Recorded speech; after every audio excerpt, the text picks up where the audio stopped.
Check, check, check, 1, 2. Check, check, check, 1, 2. Welcome, ladies and gentlemen, episode 19, another edition of Hot Topic Celeb TV. Each and every Sunday, actors, producers, directors, Hollywood in conversation. I am your host, D-TEFLON on the MIC. Tonight, joining us all the way from CTU. He is the man, he is the myth, he is the legend, he is the one and only actor James P. Morrison. You guys know him as Bill Buchanan in 24. You know him from Space Above and Beyond. You know him from shows like Law and Order, SVU. You know him from other shows such as The Twilight Zone, Captain Marvel, NCIS, Major Crimes, The Orville, Twin Peaks. This man has a resume that goes a mile long, ladies and gentlemen. It is a pleasure to have my friend, my brother, my good from another mother, inside the building tonight. James Morrison will be joining us. He is an actor, a musician, a producer. You're going to get to know the inside behind the man with the golden voice like Morgan Freeman. Sit back, relax. If you have a drink, pop it up, and kick back for the next hour. We are going to give you some hot topic in conversation. We're about to connect with my man, James Morrison, and bring him into the building, ladies and gentlemen.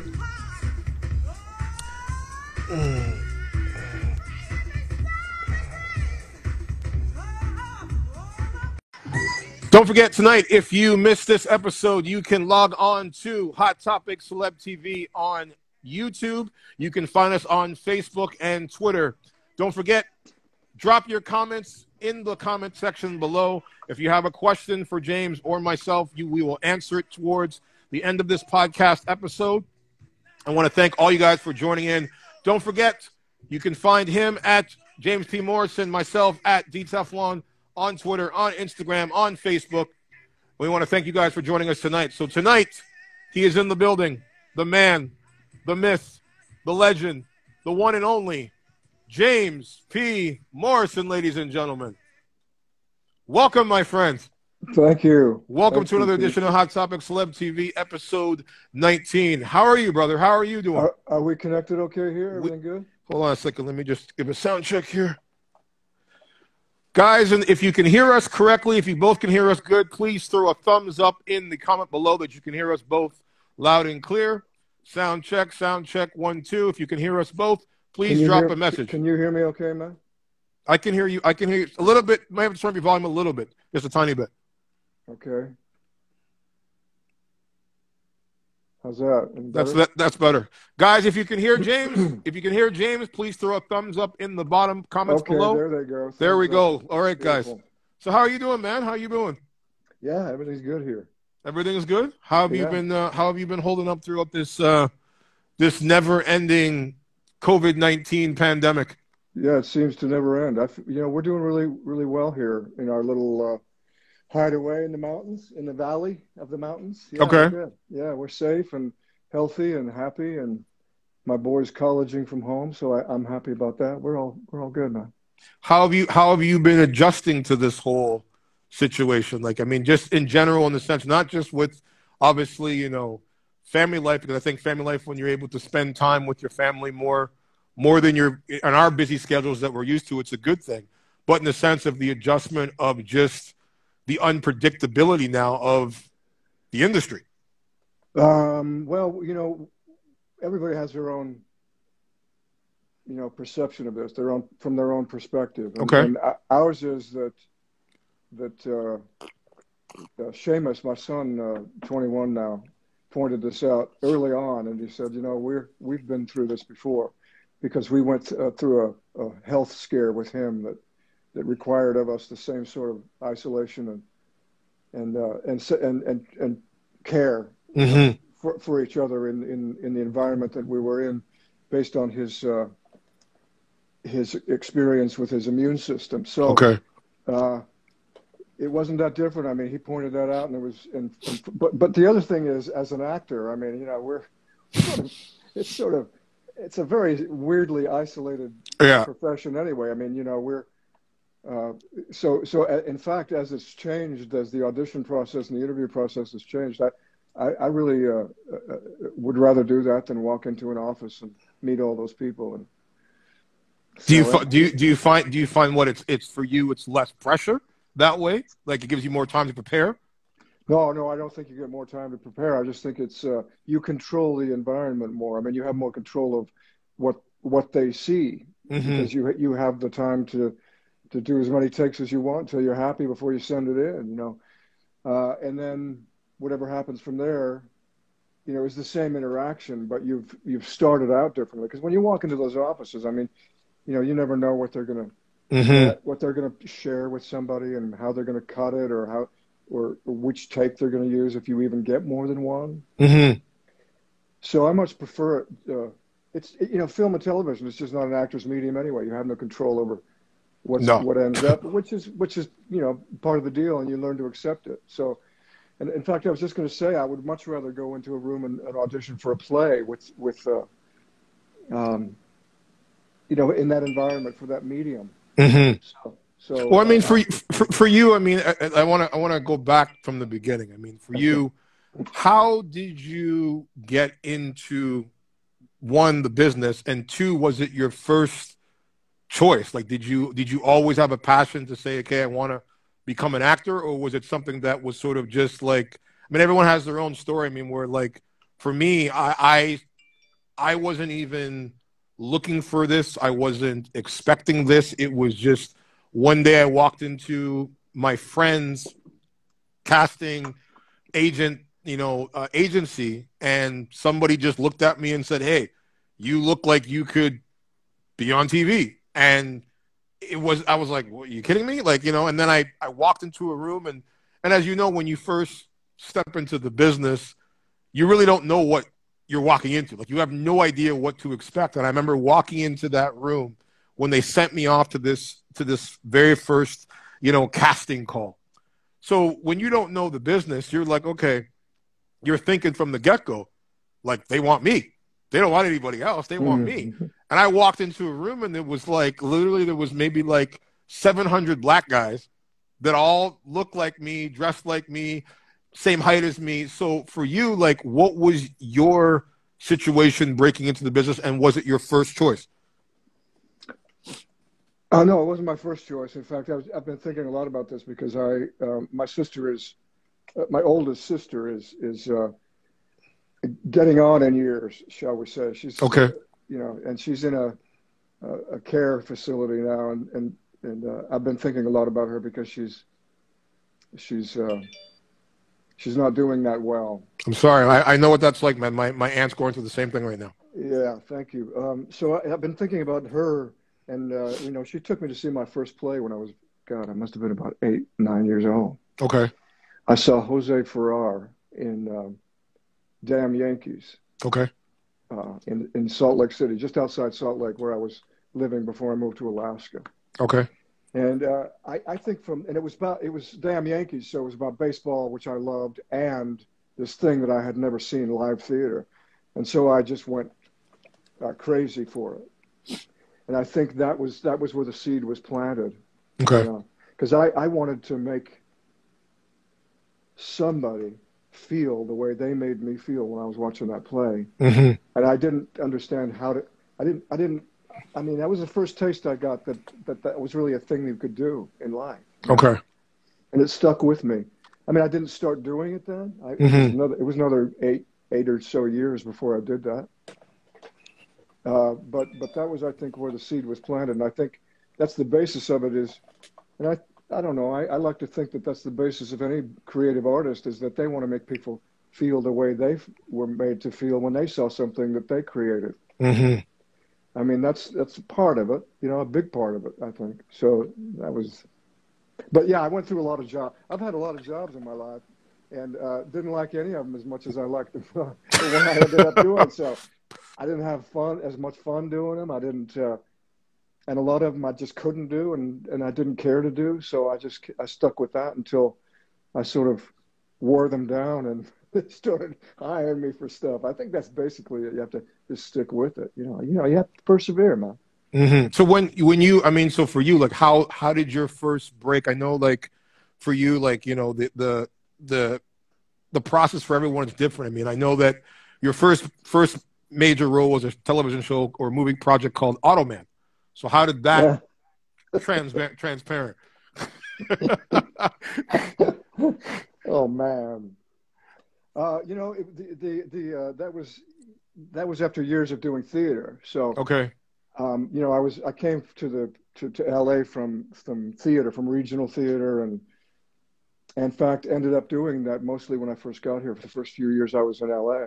Okay. I mean, I'm not in LA anymore, but when I first got there, I mean, I ended up getting equity contracts to do plays around town, which is a strange thing for an actor to do in LA for sure. Mm-hmm. But you know, finally, and I did a lot of auditions for TV stuff, and I finally the day my mother died, actually, I got the call to do that job. She was And watching from above, man. well, and I was in Colorado when they called, and I turned them down at first, and I hung up the phone, and my sister said, what did I just hear? And I said, yeah, they offered me this TV thing, and I turned them down. I mean, you know, what am I going to do? I can't go. And she said, what are you talking about? This is not the same sister. It's another sister. Mm-hmm. You can't turn this down. That's, you know, she probably made this happen, man. You know, so, and she was right. There was nothing I could do there. She was gone. So I went and did this thing just in you know, I mean, when you're in the throes of that kind of grief, I had no idea what I was doing. I was just going through the motions, and I had to pretend to. The role I played was, and this is a series that was short-lived. It was Desi Arnaz Jr. It was a crazy premise back in the early '80s about a computer cursor that comes to life, you know, as a superhero. So I'm cast as the guy who's the cat burglar. Okay. But that's my sort of my gig as a male stripper too. So I go to this nightclub when I'm not robbing houses, and I dance as Gary the cat burglar. You know, for these women, like at a place like what are those? What's that place called? Chippendales. Okay. And so I had to do this scene where he leapt off the stage into this sea of women. Okay. And there was no music playing. I had to hear my own music because they couldn't do the sound. And the you know, the ladies are pretending to clap. And you know, smiling and laughing. And I'm dancing to no music. Yeah. And, you know, and at one point I stopped between takes, and I just said, man, what am I doing? What am I doing here? My mom just died. I'm pretending to be a stripper. There's no music. And I thought, I don't know if I can do this for a living now. It was the craziest thing. But anyway. Well, I mean, I think, I mean, for you making that crossover from theater, I mean, and I've always had so much respect for theater actors because I believe that they're the best actors in the world, just because of the fact you said something that resonated to me a while back, and I may have gotten the quote wrong, and if I did, you can correct me, but you said something along the lines that, like, it's sort of like a bomb going off where you can't do it twice. Like, you can never. Oh, what was the term? Yeah, well, you know, that's actually a James Dean quote. Okay. I was probably quoting James Dean, where he said something to the effect that dynamite only goes. That's off it, once. dynamite. Yeah, that's attributed to Dean, and that's. What was the quote again? The full quote? I think it's that dynamite only goes off once. Okay. So, but you know, that's an interesting quote if we're talking about the. You know, our focus or with the work we do as actors. I mean, the truth of it is making, you know, repeating that, making that look like you can do, and being able to do that time and time again, making it look like it's the first time that dynamite's ever going off, is the technique. It is really the only technique there is, as far as I'm concerned, to acting. I mean, you have those, you know, amazing moments where you get one take and you get it right and you don't have to repeat it and they got it and you can move on. But you know, that's not usually the case. You have to match the take before, you have to match the coverage, you have to do all this stuff. You have to be consistent, you know, or they're not going to be able to cut your performance together. speaking of control, I mean, that's really the only control you have as an actor in terms of how they're going to cut it. I mean, you can do, you know, why not help them out, making your performance consistent and you know, mean anything from coverage to coverage. That's really all you can do. You know? So you, from the point of view, in the sense, number one, like, you know, jumping into the theater background, into the television aspect, what did you find for yourself the differences? Did you find the medium harder, easier, slower? Like, what was the difference between for you when you made that jump and decided to make that move?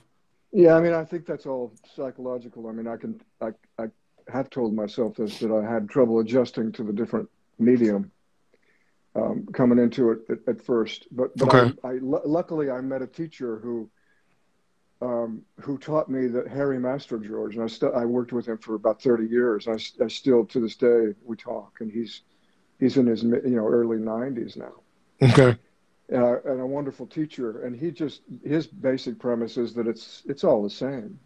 It's all the same in terms of how you approach the work, and you adjust given the circumstances and the technical considerations. You know, you adjust to meet them, but the basic work is all the same. It's just pretend, and you make it mean something to you, and you learn your lines, and you focus, and you concentrate, and that's you know, you apply that to different things. But the difference, basically, this is what it boils down to: is you've just got, as a stage actor, it's just you and the audience. Okay. And the communion between the play Okay. and the audience. Okay. That's you know, everybody else is gone. The director, there's no editor, there's no anything. It's you, and that's why they call it the actor's medium. You know, live theater. Mm-hmm. That doesn't happen, you know, on a film or television set. There's just too many other considerations, you know. And you do it in such small pieces, you know, usually.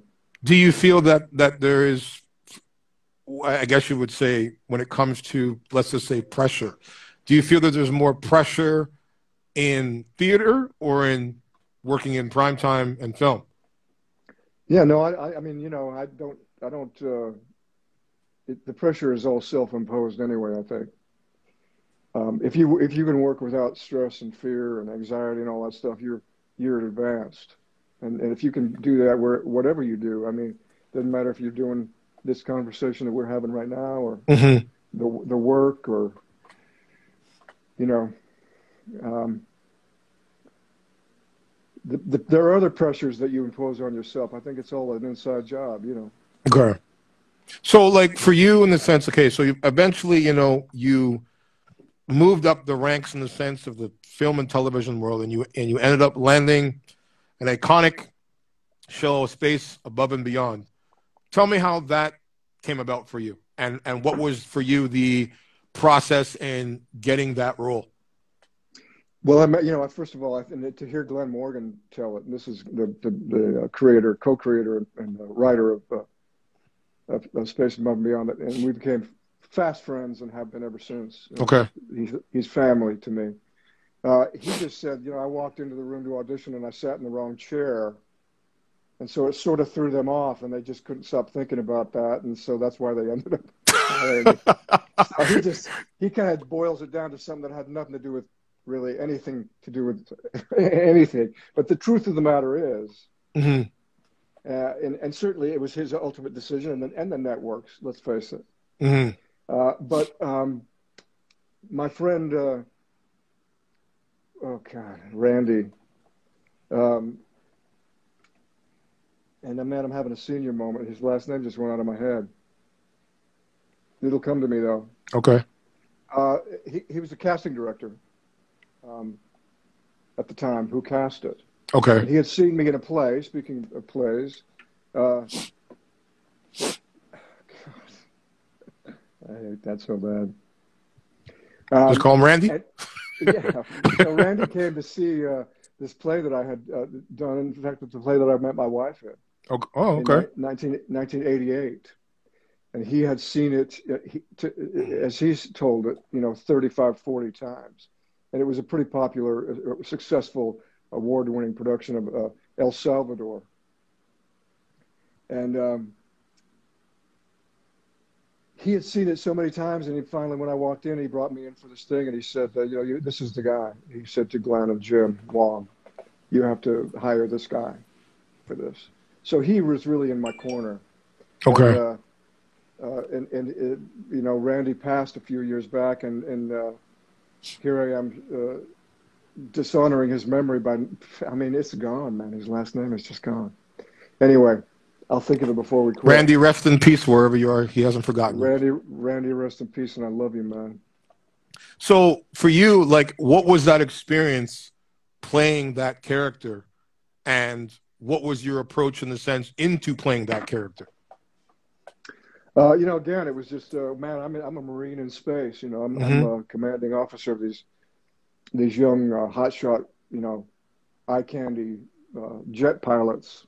You know, so I just had to sort of, you know, make believe that I was a Marine in space, and that was basically it, man. It was like, it was gas. Well, I think that's for you. I mean, honestly, the beauty and as I said, you have been an icon, an inspiration for me, and for so many people, number one, who have stepped into this business. Because when I watch you, it's very similar to our mutual friend Kiefer Sutherland, in the sense of when I see him on set, this presence, this commanding presence of a leader, of a person that, you know, knows exactly how to hit every single point at every moment, and sees, it's almost like a quarterback seeing a complete field and knowing, okay, the wide receiver's over here and this person's over there, and hitting every single mark. And I think for you, like, where did you,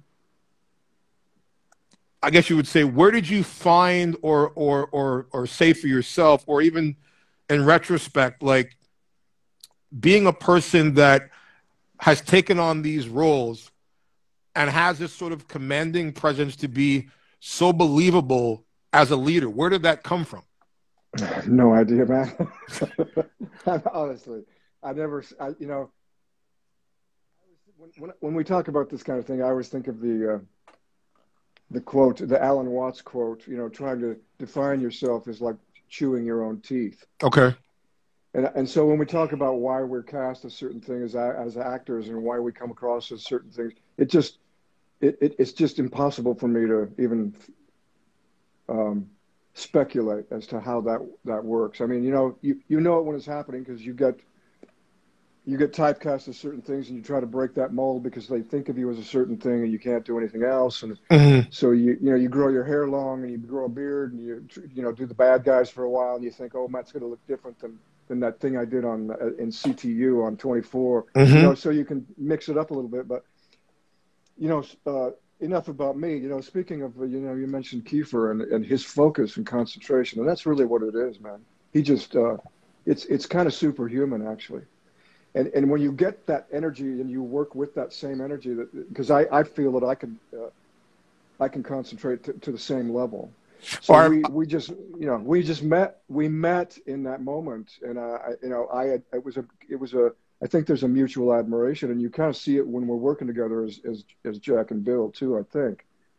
Well, I mean, that's the thing. I mean, the beauty to me, like, when I look at the Bill Buchanan character, and what at the time when you came on the show, and where Kiefer's character as Jack was in that time space, it was like I couldn't picture, and I think the fans, in the sense, number one, who are fans of the show, could be nobody else that could have played that role better than you, just because of the fact that it was almost like, it didn't feel like, okay, CTU director to agent. It felt like almost like a father and son, where you've got the old lion who was gone through. Am I breaking up here? You're back. Okay. You hear me okay? A little bit. You're just, hold on a second. I think you're cutting out a little bit. Guys, can you hear us correctly? If you can, please drop a thumbs up below. I might need to change out my earbuds here. Okay. Anyway, yeah, continue with your. Yeah, I was saying is that like there was almost like a father and son dynamic where you have this person like where Bill Buchanan to me is a guy who has seen it all. He has been through it all, and Jack necessarily not having that person, I guess you would say, that because he was always used to being the guy that called the shots. And Bill had this way, I think, of, being assertive and being firm and being, tough, where he wasn't going to be pushed around or manipulated or, or even the sense, fall into the false sense. When it made sense, he let Jack do his thing.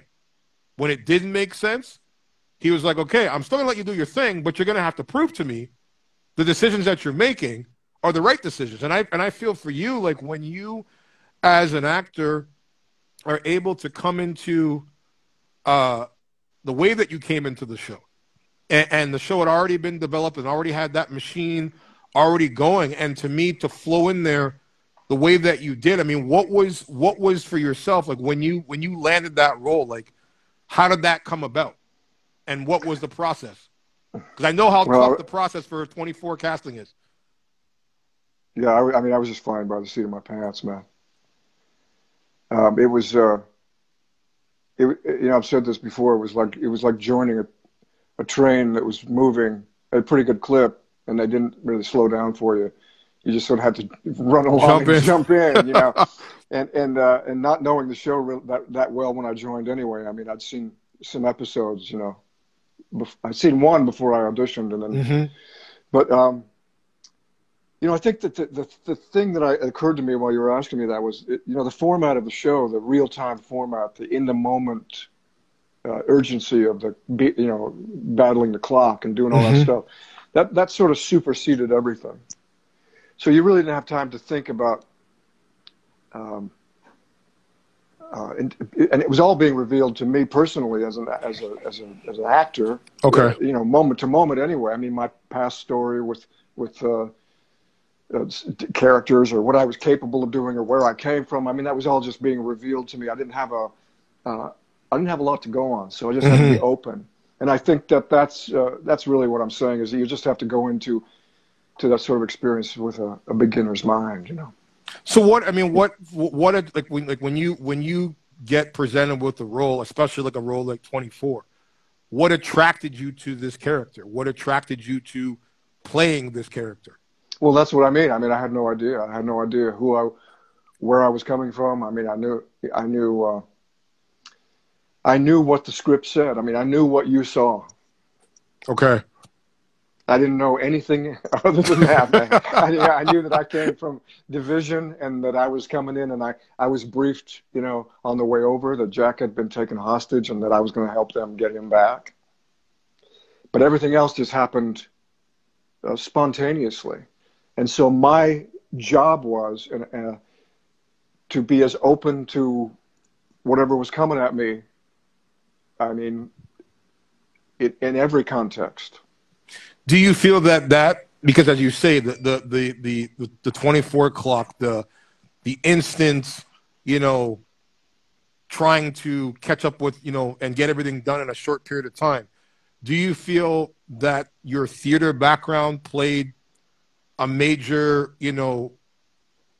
reason in the sense of why? No? No. Wow. I mean, okay. No, I think it was something else. I think it was more I don't know, if anything else, it was like I said, my ability to just go with the flow, man. I think it was probably my yoga practice more than anything. Because we're going to talk about your yoga too. Okay, go on. Seriously, because I didn't have I didn't know anything when I joined the show. Okay. I knew that it was a great show, and I knew that it was that it was going to be a great gig.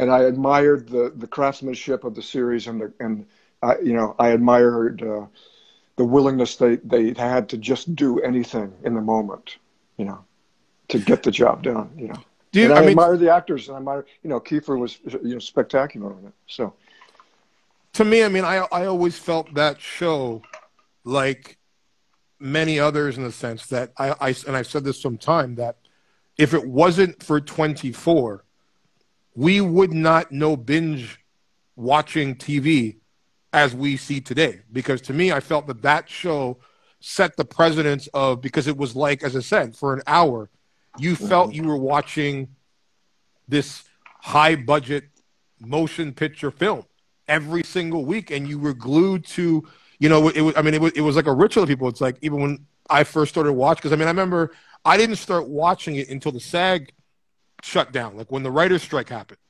And everyone kept on saying to me before, like, oh, you know, 24, 24, 24. And I was like, and usually when people like overhype something, it's usually not that fucking good. And so when the writer's strike happened, I just like, it's almost like feeling like COVID.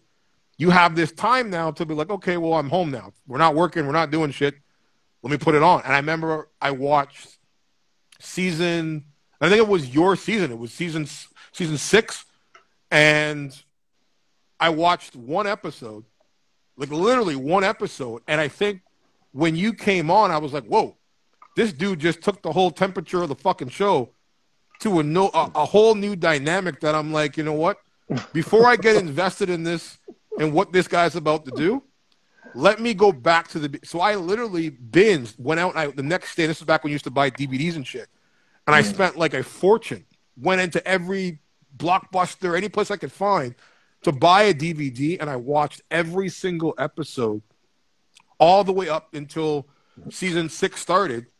And I was caught up, and I was like, you know, this show to me is something that I personally think it not only raised the bar for television, but it to me launched the careers of so many actors that we see now doing great things on television and other shows that all sort of seemed to come through that show. And it felt like 24 was a masterclass of acting.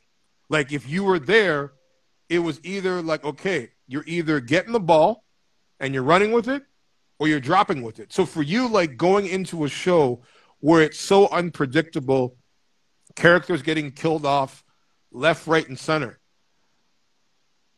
was there ever a point before your character got, you know, sacrificed himself? Was there ever a point for you where you came to work and said, okay, like, this could be my day, but I don't know? Yeah, every time I got a new script, I fast forwarded, you know, I thumbed through to the end to see if I was still there. You know, you got hired to do 2 episodes when I joined in season 4, I got hired for 2 episodes at a time because they shot 2 episodes simultaneously. And I mean, I went episode to episode like that till the end of the season. And so every, you know, I'd get the script of the second episode. You know, we were doing 11 and 12. I'd look at 12 and go, oh, yeah, am I still? Oh, or you know, so that you didn't know. I mean, and that again, it's the moment to moment living and breathing, not knowing when the end is going to come, that sort of makes the show. That's the tension that show creates so well. They did it with the music, the editing, the you know, the way they shot it too was unique to anything I'd ever done, and still to this day is. What do you feel like? I mean, like, it's a testament, I think, to you. But like, there was actors that would come on the show where, you know, either you'd know right off the bat whether or not they fit the character, you know, or they fit the actors that they were working with. And to me, you just seem to be fit with everybody. Like, it didn't matter who they put in front of you, who you work with. There was always a certain chemistry that like made, you know, where you always wanted to root for Bill, and you always wanted to see. And even to me, like, I mean, what was beautiful, because I mean, I love her as an actress. I think she doesn't get enough credit in the sense of an icon in the industry, is, you know, who played Karen Haynes, your wife, on the show. Jane Atkinson. Yes. Like, what, to me, to see that sort of love story unfold, was that something that was sort of thrown together last minute, or was it something that you sort of knew all along that was going to be, okay, this is where Bill's character is starting off and this is where it's going to go? No, there was nothing. I don't. If they knew that stuff, if they had that stuff planned out, they didn't share it with me. Because it happened between seasons. You know, it happened. We left season 5, I think it was, a certain way. I asked her out to breakfast or something, and she couldn't go, and my heart was broken, and you know, I mean, whatever happened, and then in the cut, when we find us again, we're married. So, but no, nobody said to me, "Oh, so you know, they didn't plan that out to my." And if they did, they didn't share it with me. So that's what I mean, though. I didn't need to know that stuff. I don't need to know what's going to happen at that moment. It just doesn't serve me, you know, to know that in my objective as Bill Buchanan in that moment. So I really admired them for that. I mean, they would say things like, "Oh, just so you know, we're sending you home, but don't worry about it." I remember them saying that to me. At one point, and because I would have gone, you know, knowing that there's this sun in the sky, and it's Jack Bauer, and he has all these planets circling him, and the Earth has a moon, and all this stuff, and you know that the bad guys are going to eventually shoot those planets out of the sky, and they're going to leave the sun alone because that's the deal. So you know that going in as a planet that joining this universe, and so. As much as it bums you out, which it did when they, you know, it bummed everybody out. They shot me out of the sky. You know it's coming, and you just go, yeah, just like in life, you know, you prepare for it as best you can, but you know it's coming, and so. What was that? What for you? Like, for example, like even before that ending episode, like, what is it like in that sort of pressure cooker? Like when you arrive on set to shoot the show and shoot an episode, is it very, very fast paced, like daytime where you're getting one take and moving on, or is it multiple takes from different camera angles, or is it, you know, one continuous thing where you just shoot and then you're like, okay, if that worked out, cool, good, we move on to the next thing? Yeah, you know, I'm glad you brought that up, because this is for the people watching, and I see you know, Michael said hello. Hey, Michael. What's up, Michael? You see people joining, and every once in a while, you know, actor friends will hop in, or people that I've worked with over the years, and it's important, I think, to know that you know, if you're a fan of the show, it was filmed in a really unique way, to the experience that I had. Okay. Prior to that, you know, we shot every scene as though it was a little play.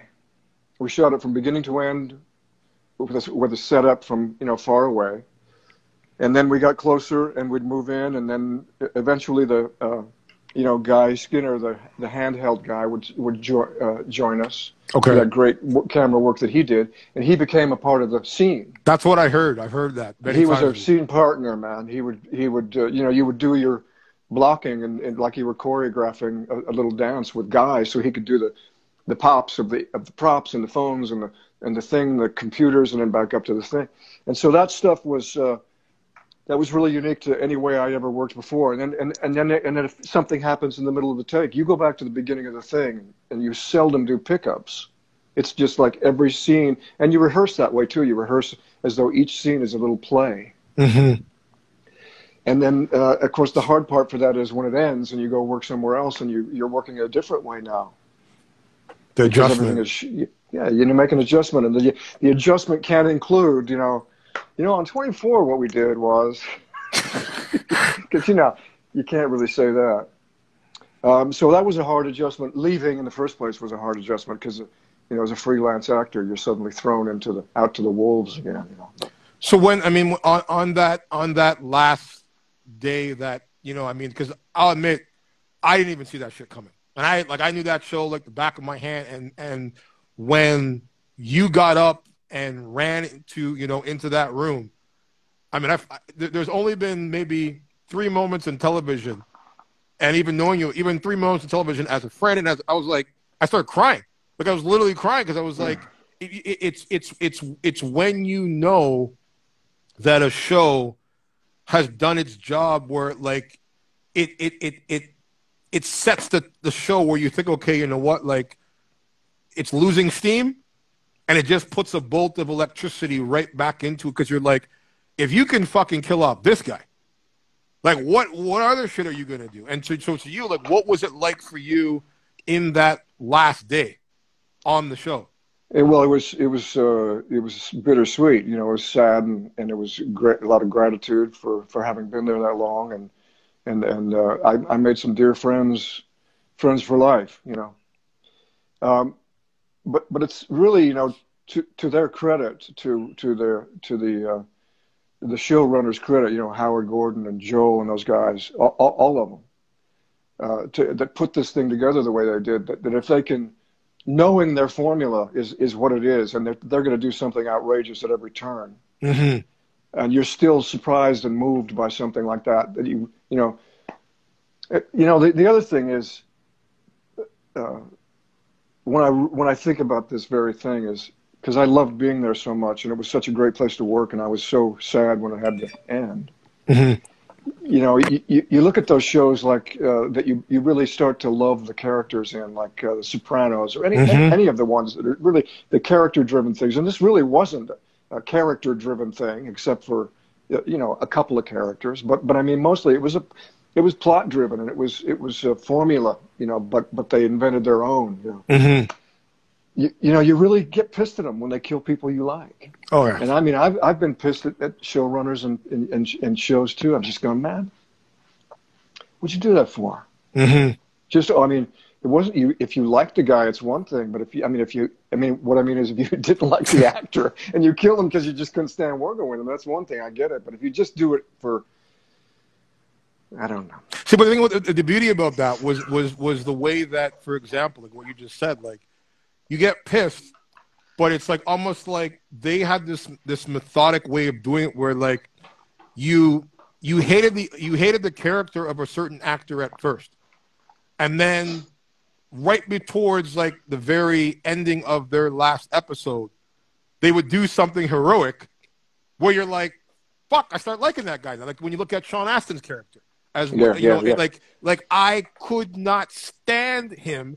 In every episode, and then literally it was like as you started to feel and you started to root. And I remember him running through, you know, trying to, you know, to get back to the room before the gas took over. And I remember like watching that scene, going like the music of Sean Callery going and taking you on this ride, and I'm like, this is when, you know, for example, as I said, like this show, to me, I think has. I think for anyone that's ever acted on that show, it's got to be a blessing. It's got to be something that, you know, even if you're on it for a day, even if you're on it for 5 minutes, the writers always found a way to leave a character that you didn't really think to care about. Like even, for example, like Louis Lombardi, our friend Edgar, you know, you didn't really feel until that last moment when he made that facial expression and said, "Chloe," and then dropped. And it was almost like, okay, like on another show other than 24, a character like Edgar, a character like Chloe would be almost like a background. Like they wouldn't even be someone that you go, okay, well, they're dead. Okay, I'm just going to go on. This way had a way of, to me, of systematically growing characters organically. And making you, as you said, you fall in love with them, and you want to know more about them. And even for you, like you, to me, and I think even for example, a lot of people probably don't pick this up, but I look at Bill Buchanan had another character, and the other character was your iconic voice, brother. Where did you get this iconic voice that you have that's like a Morgan Freeman, like when Bill would talk, or even just you as a person, you tune everything out and you listen. Where did that voice come from? Oh, you know, I don't know. That's really nice of you to say that. I can't even begin to think of myself as in the same. Anyway, that's not my job to do that. I do. Thank you, man. I don't know.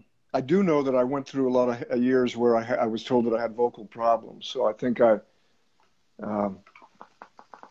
I was a young actor, and I did actually, because I didn't know how to I didn't know how to, breathe and use my instrument. But, oh God, I was thinking of something you were talking about when I wanted to address, but it'll come to me. Okay. I just, buddy, I just can't answer that. I mean, the first part of the question got me when you got to my voice, and I went, man, I forgot everything I was going to say. You freaked me out, man. No, listen, man. It to me. I mean, like I'm surprised you have not done more voiceover work. Yeah, well, I am too. Thank you, man. Appreciate that. Here's what I was going to say. You were talking about the writing. Okay. And I was going to say that, I remember Howard Gordon came to the showrunner, executive producer, who wrote, I don't know, most of it as far as I can remember. He was in charge of the last, I don't know how many seasons of it. Okay. Talent. And he came to see us in the hospital when we were in the hospital. I referred earlier to some time we spent in the hospital with my boy. Seamus, yeah. And we were standing there, and he was, we were in ICU or outside ICU or something, and there were a few people there. And one of my friends, Seamus's godfather, actually said to Howard, I introduced him, and he said, "Oh, yeah, I was pissed at you for killing Bill Buchanan."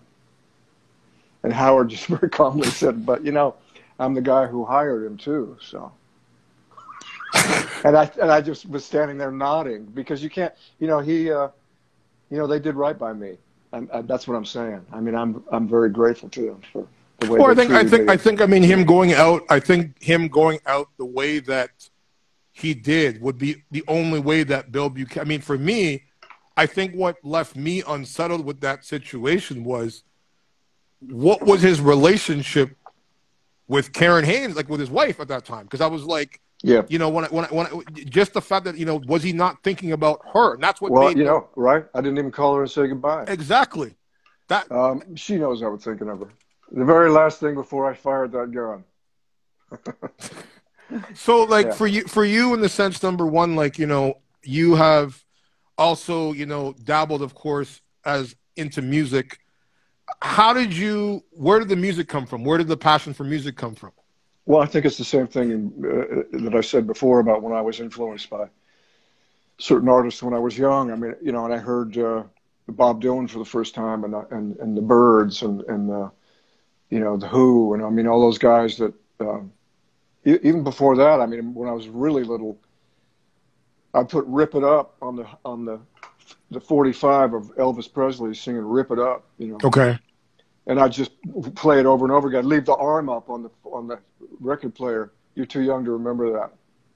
So it would just continue. It would just go back and repeat over and over and over. And I mean, I wore it out. And I thought, I think you want to, as an artist, regardless of what you do, there's a certain period in time where you go, I'm going to emulate this. It's not comparing yourself to anybody else, but you want to emulate what they did that made you feel the way you feel. Mm-hmm.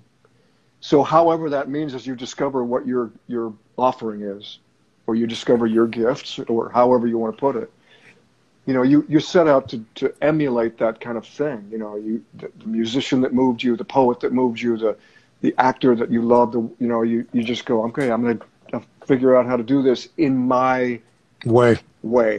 No, and I feel that. I mean, both of us being musicians. I mean, I know when I used to tell people, number one, I'm like, there's something that when you are in a zone in music, and you just get into that groove, and you get into that feel of something, that it takes over, and it almost like an out of body experience where you become a different person, because it's almost like you're free. It's almost like a bird flying, and you're like, you know what? And I remember I used to perform, and I'd be closing my eyes and doing different things, and it made everything that was going on in the world just sort of fade away. And I think that, to me, is what I've always said. The beauty about music is that it's the universal language of love. No matter what type of music you're writing. Like, it's the one thing that we all are connected to as humans. Like, where if you're sad, listen to music. If you're happy, listen to music. I mean, there's so many things that you could think about, even per se, like a song you heard for the very first time before you proposed to your wife, or when you proposed to your wife, or when you had your first kid, you know, all these things that take you back. So for you, like, what do you find for you the difference is, because we both do it, the difference between music as like performing music in front of an audience and performing on stage in front of an audience? Yeah, you know, I had an issue with that for a while, because I went through a period of time where I had, and this goes way back to when I first started acting, because I was so shy. Mm-hmm. I mean, you could barely get my name out of me. If I was okay with on a one-to-one, but if I got in a group of people or in front of people, okay, forget it. I have to completely submit utterly and totally into this pretend, so that if there's any room for any kind of thought about, oh my God, I'm performing for people, mm-hmm. I lose my nerve. I mean, the difference between excited and nervous becomes enormous, and I can't do it. So when I'm, that's funny that you say that. Sorry to cut you off. That's funny you say that, because I remember being on set with Kiefer one day, and he pulled out his guitar, and he said those exact same words. Like, before he started touring and doing what his music is doing now, I remember I was like, you know, he was just sort of playing around. I was like, why aren't you going and doing this for real? Like perform, like go out there and do a tour. And he was just like, same thing. He was just like, playing for myself is one thing, but I don't really think that I'm like that good. And I think that's the pressure that I think musicians all have, but it's just getting over that. And then once you get over it, it's, you know, I don't know. Some of them probably don't, man. Like, they're so confident in their technique and their ability and their you know, how they express themselves through that they don't have to think of it. You know, I can't speak for Kiefer. I don't know what he went through to go to break that barrier between him and performing his music. I mean, I'm glad he did, because he's finding great success, and people, you know, dig listening to it. What I had to do was finally just go, you know what, I'm a storyteller. This is how I'm going to tell my story in this moment. I'm going to tell it with my guitar, and I'm going to sing it. So I had to literally, I think, pretend to be a troubadour, or you know, whatever you want to call it. And this is my story. This is how I'm telling my story in this moment. And here's my story, and I had to embody that. Or if I thought about, I'm going to sing in front of people, oh man, I couldn't do it. Trust me, because I've tried to get you to come out and perform at a couple of events, and you're like, next one. I'm like, yo, man, just come and do it, and come, because I know you can kill it, bro. I mean, I've heard your music. I mean, for you, like, when you say, like, it's telling your story. So where do you find? Oh wait, I'm sorry. Hold that thought. Yep. Somebody saying here. He says it was Jude Cole. So I take that to mean, you know, Kiefer probably had his friend saying, "Listen, dude, you can do this. You are this. Do this." Yeah, I don't know. No. You can do it, man. You can do it. And he, you know, so yeah, we have those support people. We have those, and you know, you said something earlier. I wanted to sorry to interrupt you, but yeah, I wanted to come back to this, because all we need is that kind of encouragement from somebody that we believe in, somebody we trust. If they say, "Hey, I read your thing, man. You got to keep writing." I mean, seriously, keep writing. You go home and you take it and you go, "Oh man, okay, I'm going to keep writing." That's all you need. It's that gives you hope. It gives you, you know, motivates you, because somebody acknowledged you. Somebody acknowledged your effort, and it's no different than. That's why when you go into an audition, and I feel this way genuinely, when I walk into a room and audition, and it doesn't matter if I leave it in the room and somebody says, "Man, thank you for bringing that. Wow, thank you." You know, you shake hands and leave, and you walk to the car. You're just going, "I don't care if I get the part or not, man." You just got that acknowledged. I did everything I could do, and I left it in the room. then of course there's that 10% that goes, oh, Of God. course. I mean, but you know, that's just it. You gave it all. You gave it your all, and somebody encouraged you to do the next one. I guess I got to keep being that encouragement for you, bro, because I'll keep bothering you until I get you on stage. Because to me, it's like, you know what? I think, and as I said, like I whenever I've done seminars and I've ever done like speaking engagements, like I always talk about you, and I always talk about the fact there's certain people that in my 26 years in this business where I feel that, like, you know, as performers, we take a little bit from everybody. You know, you take something from here and you take something from there, and then, as you said, you try to make it your own. And to me, when I see people, number one, like yourself, who are, you know, because again, as you know, in this business, there's, you know, 20 years ago, 25 years ago, people had this attitude where they're like, okay, I'm just going to be an actor. And that's it. They didn't, even if they had other skills, they're like, I'm just going to be an actor. And I always tell people, number one, especially now, especially in the pandemic that we're living in, how the business has changed over the last 26 years. You can't just be one thing, especially if you want longevity in this industry. Because, like, like, take, for example, you know, you could look at certain characters, you know, certain actors, and we can even use, for example, Kiefer as an example. He played Jack Bauer for so long in that character. And after the show ended, he went to Touch and did that show. And people who have been watching him in this character for so long expected Jack Bauer on Touch. And they couldn't connect. And then the show didn't last. And then he went to another show. And I've always said, like, you know, in the business as actors, people, and the ones that don't know the game, who are just watching from a fan perspective, they think, okay, when you have an actor who is beloved by millions, he's been playing a certain character for so long that when that show ends, the minute it ends, all these offers are going to be waiting at the front door like, hey, we want you on our show. And I tell people, like, what they don't realize is that when you've played iconic characters, say like Steve Urkel in Family Matters, or you played, you know, Screech in Saved by the Bell, these characters that people know, it's almost like I tell them, like, when the show ends, they sort of want you to go away.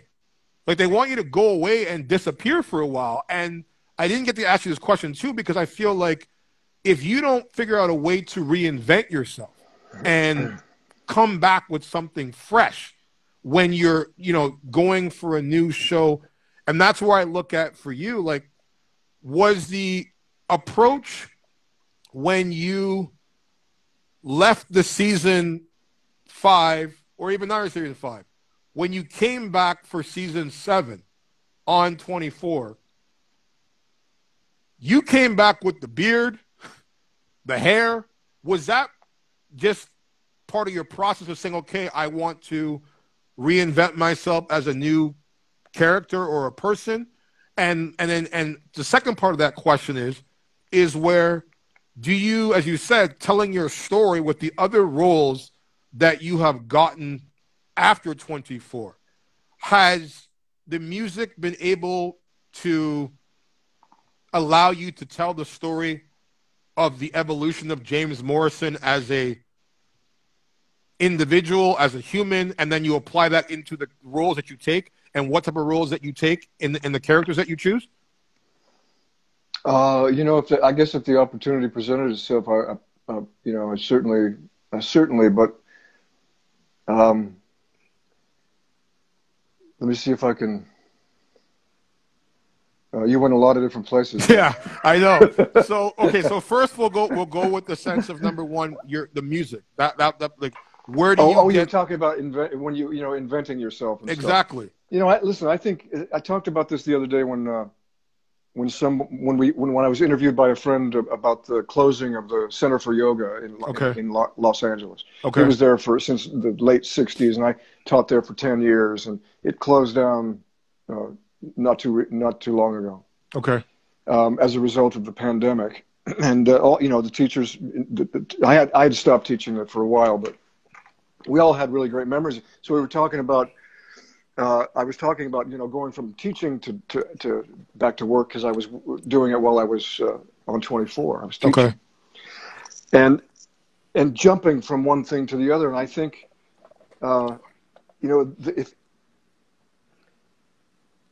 this is just how I apply it to myself. I mean, somebody else may approach it differently, but I think if I do whatever it is I'm doing that expresses a different part of myself. Okay. If I do that from my most, and this is sometimes a struggle, because sometimes we're incapable of accessing our most authentic self. Yep. And so if we do whatever we do from that basis, then there's no, it's a seamless thing moving from one thing to the other. There's not taking changing hats or doing this thing. I'm going to become a different personality when I, a different persona, because when I sing, I'm going to sing like this, I'm going to sing with this kind of accent, because I'm doing a different character, that's just, it's just me. Mm-hmm. And I think anybody who does different things will say, I think similar things. They just go, this is just expressing another part of myself that can only be expressed through this medium. Yeah. So, like, the second part was, like, your change of appearance when you... Oh, yes. Now that you mentioned it. Because I missed your clean shaven, bro, and I missed that look. And I remember, when you first came back, I was like, what the fuck is this guy doing with this beard and hair? Yeah, he let himself go. What the hell? Yeah, I think that probably was part of it. And I usually try to work without... Was that because he was more like a rebel? He was coming back more of a rebel? Yeah, I'd been fired and left the circle that I was in, and so I just became sort of a rebel. Yeah, I started wearing turtlenecks. That's pretty ballsy, man. I didn't shave, and but as an actor, I think I probably a lot of time had passed between each day. Mm-hmm. And so, but also, yes, you're pulling the covers on me, man. Yeah, I don't usually work with vanity, I try to work without but I think at that one moment I said, I want to go back looking a little different, because it's been a long time and I don't have to put quite as much, there goes the gray in my hair. When you came back with a different look, did you let them know that you had changed your appearance, or was it just like you sort of just sprung up and say, "Hey, this is how I look now. This is what I'm doing. This is yeah." I had long hair in this thing, and I pitched it, and I remember somebody said, "Nah, it's too Colonel Sanders." So they said, "Yeah, just get a trim and trim your beard." But it was just it was me trying to do that, and thanks for bringing that up, man. For you, did you after being off the show for a bit, when you came back, was it like, because I know here's somebody commenting here that the new look made a whole lot of sense for sure. He wasn't with the government there anymore. Yeah. See, I was a rebel. You're right. I didn't have any. I didn't have to conform to the dress standards and Anyway. When you came back, I know some people, when they say, with certain things, when they've been on a show for a long time, they know the crew, and then they step back after, being off the show for a minute. It's like picking up right where you left off from the first take. Was it different for you when you came back compared to when you were there on a regular basis? Oh, no. No, it was going home. It was, well, but because I started the season, if I remember right. No, because I remember there was a period of time where you weren't there, they didn't. I guess the way. I ended season 6. I went to the end. Started season 7. That's what you're talking about. Yeah. Right. I don't know how many episodes. I don't frankly know when I came in. It wasn't the first one. No, because it was. I think it was like 3rd episode in. Oh, okay. Yeah, no, there was no different. It was the same. It was the same people that I loved working with, and same high tension stakes, and edge of your seat nail biter stuff. It was It was just that we were renegades on the outside now, Chloe and I. And as I remember it, right? I mean, isn't that the one where I had to disguise my voice and Forrest, Jack called me? And exactly. yeah. Speaking of Deep sky. Deep voices, yeah. Now, I want to ask you something. Yep, go ahead. Because all these great questions are coming up as we're talking. Are you, okay, yeah. Do you do that? Do you? Yeah. Yeah. Do you? Yeah. So hold on, guys. Let me check some of these questions here, and then hold on. Let me plug this in. Hold on 1 second.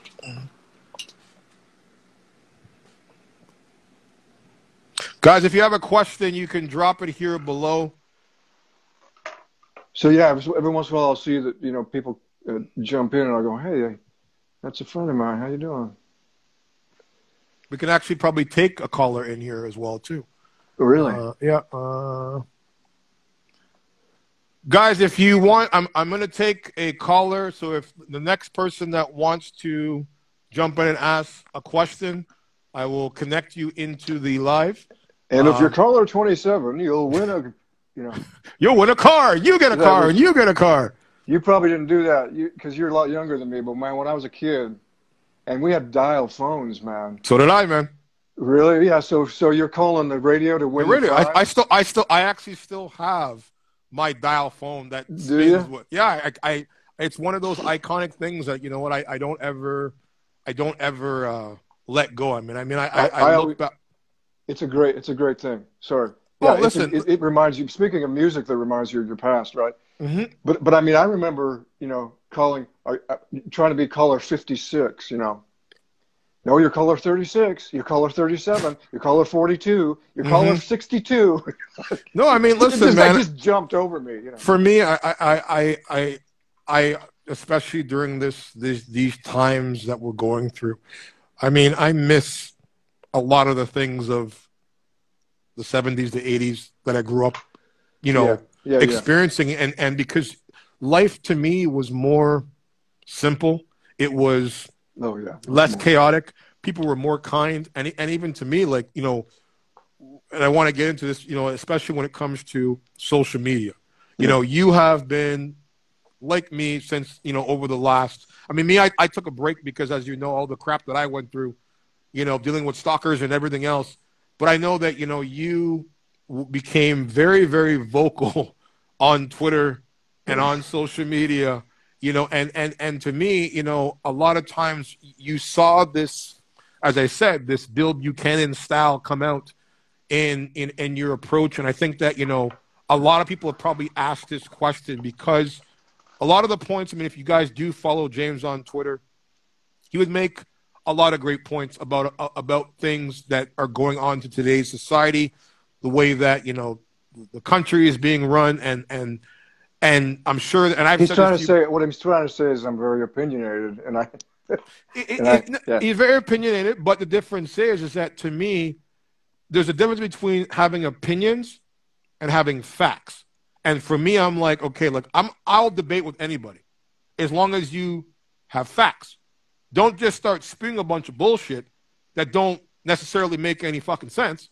Right. And that, to me, is where, the difference with you is that a lot of the things of the way that I see things, you see things, were a lot in line, and we're not just talking about, politics from the government, but I'm just talking in the sense of decency, human beings, of treating each other, and the things that, number one, that, for example, people in our industry, who are more quiet because they're worried about, their brand, or they're worried about their image, or they're worried about, being attacked, or worried about, them costing a job, them getting a job. And I think for you, I'm like, you know what? This is a guy that I saw through for myself as a black man, dealing with the situations that I deal with, not only in the industry itself of racism and shit like that I've encountered, whether it be on a set or whether it be in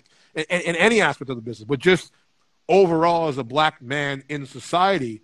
And to see someone, a brother who I consider a brother, as an ally and using his voice to not be quiet on issues that don't necessarily just, and this is why I've always said, you know, what happened with George Floyd, what happened with Breonna Taylor, what happened with all these situations that we've seen transpire over the last several years with police and killings and everything else, is that I've said this is not a black thing. This is not a white thing. This is not a brown thing. This is a human thing. This is a people thing. This situations that have happened can happen to anybody, a person that we love. It could happen to your son, Seamus. It could happen to, you know, anybody out there. And to see someone not be afraid, not give a fuck about what somebody else has to think, but stands by the fundamental principles of being a decent human being, to stand up and say, you know what? You got this person in power who is not necessarily doing what is in the best of the country. But to me, I've always said, it don't matter who the fuck is in that chair. Doesn't matter whether you vote for Obama, whether you vote for Hillary, whether you vote for Reagan, whether you vote for Trump. At the end of the day, the only people that have the true power is us, the individuals, humans, to make the changes to say, you know what?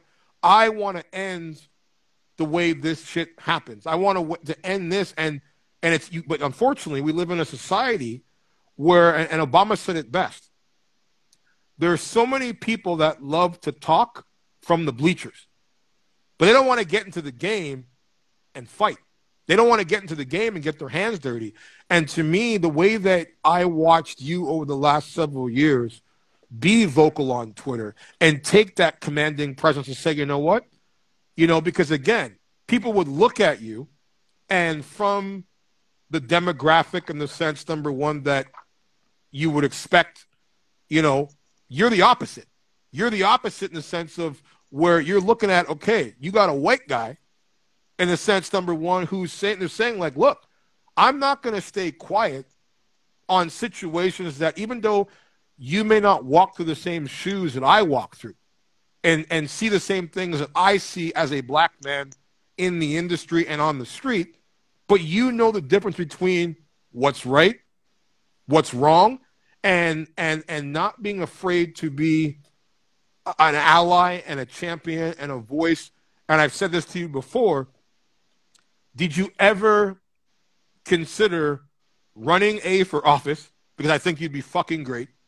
And two, do you feel that, number one, your interest in politics and the things that, you know, you've been vocal about, did that cross over from the time when you came on 24 in a time where the world was, to me, what I say is when the world got broken?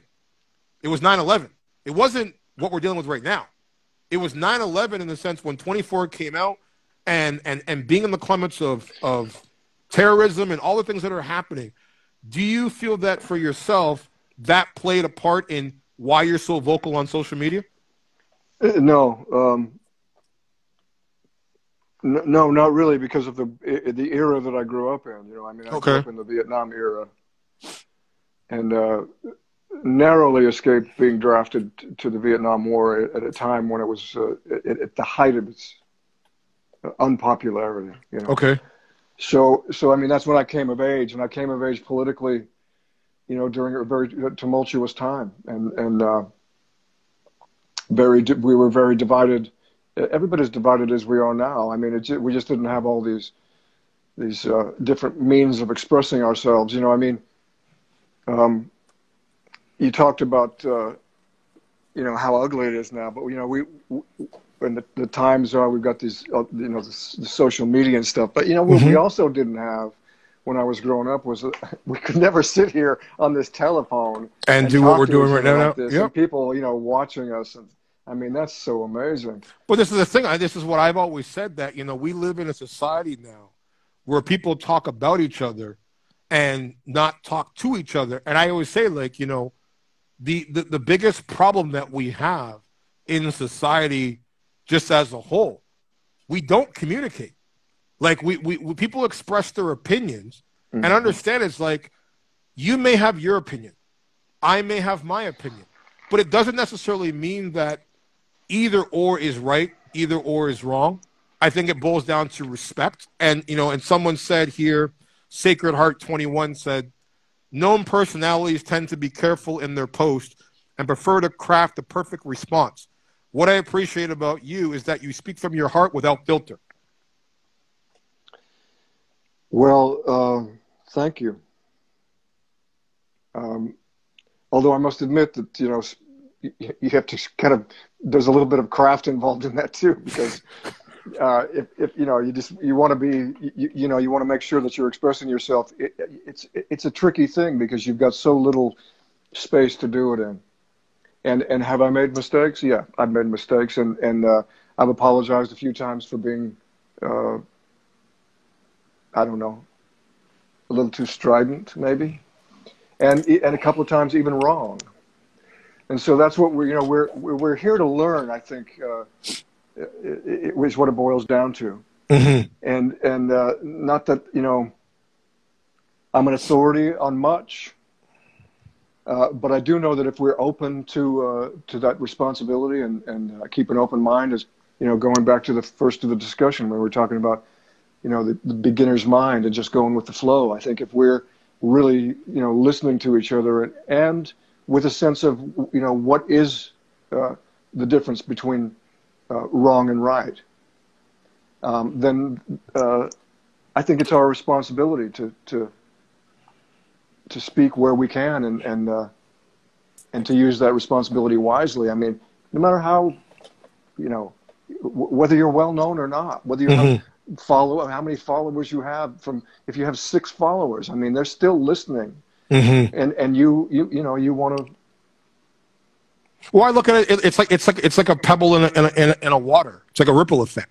Like it starts at the front of the pond, and it starts to skip. And I think, and as it gets closer and closer, the ripple effect gets bigger. And I think that you being that voice in the industry, and I think number one, I don't look at it even just being a voice in the industry, but like, have you ever considered getting into the politics game? No. Why not? It's a full-time job, man. I'd have to give up everything else I do, and I'd have to, and the other thing is that I'm just terrible at asking for money. I mean, that's really what it boils down to. I cannot do it. If I could ask for money, I would have made 5, 10 films by now. Mm-hmm.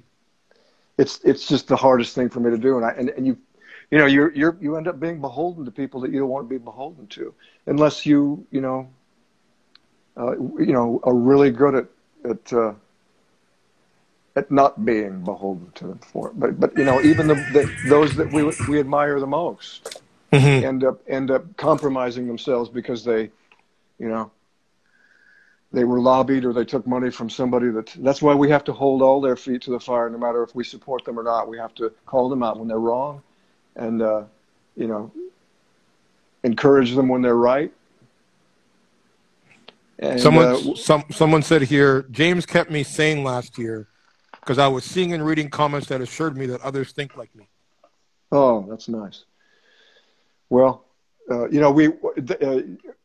that is, I'm sure kept me sane too. Because that is J Michael _official. Okay, yeah, sure.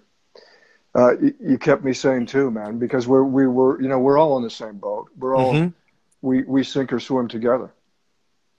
So, like, do you ever feel like, especially right now, like with the state of where the world is and the economy and the industry, and just in a sense of this divide that we've been on for the last however many years, do you ever feel that it will ever come to a point that we can all be, as they say, be as one? No. I mean, I don't think that's pessimistic of me either. I think it's just realistic. Realistic. Oh yeah, but listen, there are some of us who are gonna make it our mission to make sure that we're taken care of, and we're taking care of each other. And there are others. This is why I say this, because there are others whose mission is to work exactly against that. And so, you know, those of us who want to help each other and know that that we need each other and we're responsible for each other are going to take care of that. We'll even take care of the ones who don't want to take care of anybody. But they're never going to, you know, I mean, it's a willingness to, you know, like I don't know, I said something today about I have a friend who was an ardent supporter of the last president who, you know, and you know, he wants to talk politics, and I just go, man, I don't want to not like you. Why do you want me not to like you? Why can't we have a relationship without that? Now he to me, he admires an ideology that really isn't all that into helping the other or even acknowledging the other. Well, I think my attitude, I mean, for me, I try to stay out of talking out of politics just in general, because there's just some people's ignorance you're just not going to change their mind, no matter what. So why spend that effort on energy? Yeah. Exactly. Yeah. And that's why I tell people, number one, is that I don't care who you vote for. I don't care whether you're for a mask, against a mask. I don't care whether you're for Trump or not for Trump. I don't care whether you're for staying inside or going outside. Because to me, I say this, you know, and I've said this literally probably 100 times since the year 2020, the ending of it and the beginning of it. 2020, for all of us, humans, doesn't matter who you are, what race you are, it needed to happen. It needed to happen for one reason, because when you think of the term 2020, I'm wearing glasses because I can't see. And when I have my glasses on, I have clear vision. That's the definition of 2020. It meant for all of us to open our eyes, to see exactly what's in front of you, where you stand, who's beside you, who's against you, what you're for, what you're against, and most importantly, it's self-reflection in that time frame of 2020 to sort of see, okay, am I doing what I'm supposed to be doing? Am I on the path that I'm supposed to be on? Am I living my best life? And understand, when I say living your best life, before 2020, me, you, the people watching this, we were all going at our own pace, James. We were all just doing our thing. You were going to work, I'm going to work, this person's going to work. So all of these things that we're seeing, Black Lives Matter, the Trump stuff, this stuff, that stuff, all these things that are in our faces every single day, social media, on our phones, the only reason why we're seeing this shit is because we're at home. And coronavirus forced the entire world to stop and say, okay, shit's fucked up. Like, shit is really fucked up. So you need to figure out, okay, at some point, this coronavirus shit, this lockdown, it's going to be over. So are you happy where you are in your life? And to me, when I look at it, I'm like, okay, 2020, in a sense, is a wake-up call for most people to realize that, number one, we only have one life. Like, legitimately. So all this bickering and bullshit on Twitter and Facebook, and I don't like this and I don't like that, and this person, you know, saying you're an idiot because of this, because I think a lot of times when you see people on social media, and trust me, I've had to hold my tongue because I have so much respect for you from not assassinating people online. When you've had certain views and they've said certain stupid shit, where I'm like, you know what? Like, if you even knew this man's character, you wouldn't even be saying half the shit, because as I've realized is that people on social media, they can't really fucking read, and they can't comprehend even what they're reading, because they're so quick to just attack without even actually having a conversation, without actually listening. Like, and this is why I tell people, God gave us all 2 ears, 1 mouth. More listening, less fucking talking. to understand what someone's trying to say and understand it's not about, okay, this is this. And it's like, if you listen and calm the fuck down, instead of just, but it's like the minute you even type something and you put Trump, automatically, before you even finish your sentence, you're getting attacked. Or if you say Hillary, you're getting attacked. Or you say this, Obama, you're getting attacked. And it's just like, okay, we can have differences with each other, but why can't we have respect for each other to respect those differences?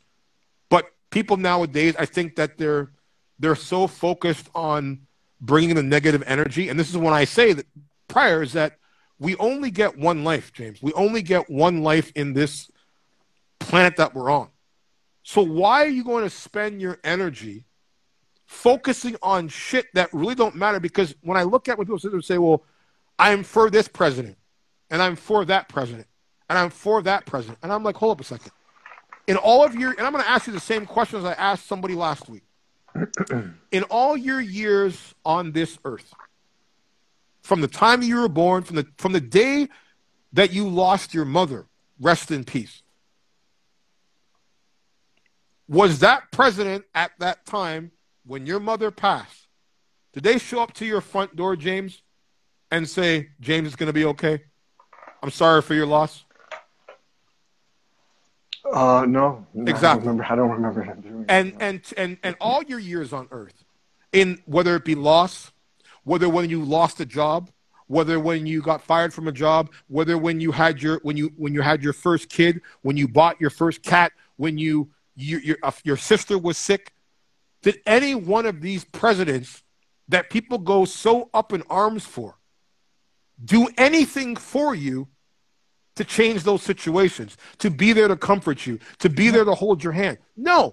So I'm trying to understand why people spend so much fucking energy worrying about Trump, worrying about this person who truly doesn't even know, A, you exist, and B, doesn't give a fuck. So you should, to me, focus on yourself, focus on the people that you love, your family, the things that matter the most, because in the end, when we all have the same thing in common, James, and which is why I respect you, which is why I respect the things that you say, is because I say this is that we all have the same thing in common. We all die. Like, we all end up in the same fate. So if I'm not living my best life and I'm worrying about someone else who doesn't give a shit about, because again, it doesn't matter who we put in power. At the end of the day, we control our own destiny. We control our own fate. We control how we treat each other. So I say, the only thing that I can say is that, like, if anything that people could learn from what we have gone through over the last 4 years is just to be fucking kind and do the opposite of what this individual was doing. And the world, to me, would be in a lot better place. But it just feels like you're fighting a battle that you're never going to win. And that's why I said, you know what? 2021, I don't want to hear about fucking politics. I ain't getting involved. Somebody wants to, you got your point? Cool. I'm going to let that be. Yeah, no, you're right, man. And like I said when we first started talking, we each individually have our own perspective and perception of what's happened in the last year.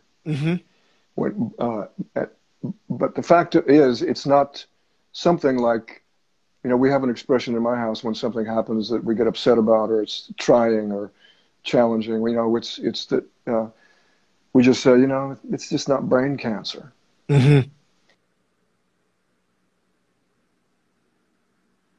I can't hear your mic cut out. Oh, am I back? Okay, now you're back. Now you're back. Yeah, that's our perspective of trial and tribulation. Whatever is the greatest obstacle we've ever had to overcome in our lives, we compare to what we're going through now, and but we're all going through this together. I mean, we really are. So you're right. If this shows us anything, it's that we are all in this together. And I know it's a cliche, but man, it's a cliche for a reason. because it's true. So if we start by being kind, and if we start by, enabling other people to be kind and encouraging other people to be kind, I'm losing my battery, man. This must mean it's time for us to. Do you have a charger? I don't want to cut you off. I've got my headphones plugged into it. Oh, it's one of those. Oh, you don't have the. Yeah. Okay. Well, no, I have you have the old-fashioned one. I have the new-fashioned one. See, I'm old school. That's why I said I would have done the Zoom, but we would have been chopping up all night. You have a dial-up cell phone, man. That's... So I want to quickly ask you then. You had. I know you've been producing a play. Tell me about that. I'm going to try these earbuds again. See what happens. Okay. And plug my phone in. Okay.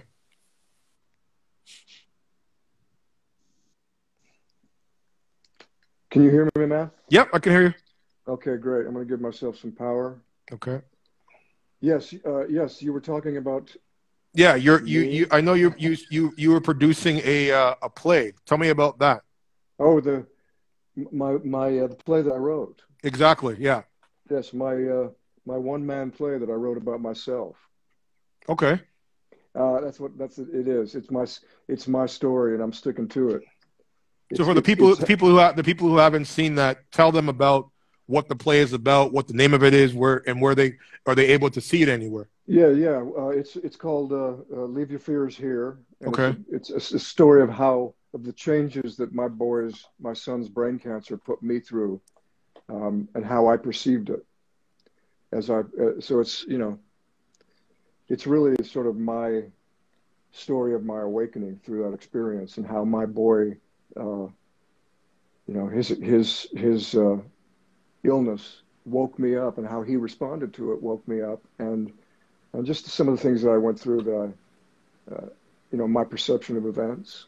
Well, from someone like myself who was, I don't know if you know, but I think you do, who has gone through the same similar situation, having 2 tumors removed from my brain a couple of years back. Oh no, man, I didn't know. Yeah, that. And I know that for me, I mean, and I say for your son Seamus, because I see the love and care you have for your son, and it's a beautiful thing to watch, and it's a beautiful thing to see that support. And I know for myself, like, where I didn't have anybody around me, I had to go through 4 years of treatment and stuff by myself. I mean, it put me in almost a suicidal state. And if you remember, like when I was telling you about that whole, right when we started the SBT Project Foundation, that was was when I was going through my shit the worst, because I was dealing with that, and then dealing with this nut job, as you know, and not having a support system, and I can say this, to people who are watching this, is that, there are a few people that I can say that, without them even knowing it, inspired me to keep fighting to when I wanted to end it all. Mm-hmm. And you were one of those people, man. You were one of those people, number one, that truly I can say that, were very inspirational for me to keep going, because I looked at watching, in the sense, number one, that care that you had. I don't have physical kids, but I have, as you know, my cats, who are my kids, who I love to death. Mm-hmm. And I tried to apply that same fight that, of you having to be strong for Seamus, me having to be strong for them, and try to, and I guess I always sort of had this Bill Buchanan in my ear saying to me, damn it, do what I say, get up, and that to me is what I take as a testament, to any person, and my hat's off to you, to be able, number one, to have that strength, because I couldn't imagine, feeling, I'm sure that there's probably nights that you felt helpless, that, because you want to do so much. And I think, like, when I think of you, I think of my dear friend, Christophe St. John, who passed away 2 years ago. And, he played Neil Winters on The Young and the Restless. Okay, And yeah, yeah, yeah. I just read that. his son committed suicide and his son was suffered from bipolarism and schizophrenia. So they had put him into a facility, and basically this facility that, they spend thousands and thousands of dollars to give their kid the proper care that he needed. And his son ended up committing suicide in this place. And the facility in Los Angeles, they covered it up. And it went into a big lawsuit afterwards, and the truth came out because, they did some investigation, and the shit was caught on videotape of all the things that they tried to do to cover this thing up. And, Christoph, who was like you, he was an amazing soul, amazing human being. For 3 years, I watched this grief of my brother that, when that even though it wasn't his fault, just like I'm sure when your son gets this diagnosis, on the outside, it's not your fault. You didn't put cancer in him, and you didn't, he didn't kill his son. But as a father, when you know that you are powerless to doing anything to change the situation, and I watched Christoph systematically melt down in front of me until, unfortunately, he died. And that to me is when I look at, your relationship with your son and the care and the loving and to be, as of course, in this business where, people expect you to be on all the time. Like, just, they think when you are at the highest of Bill Buchanan level, and you're this person that's seen in TVs and shows, like, oh my God, they has the best life. And I always try to tell people, like, what, like, when you strip away what people see of us on TV, they forget that there's a human side to these people. There's a human side to all of us. And, and to me, like, to see your strength, and to now know that you put this into a story. Did you find that it helped heal you with any pain that you were facing?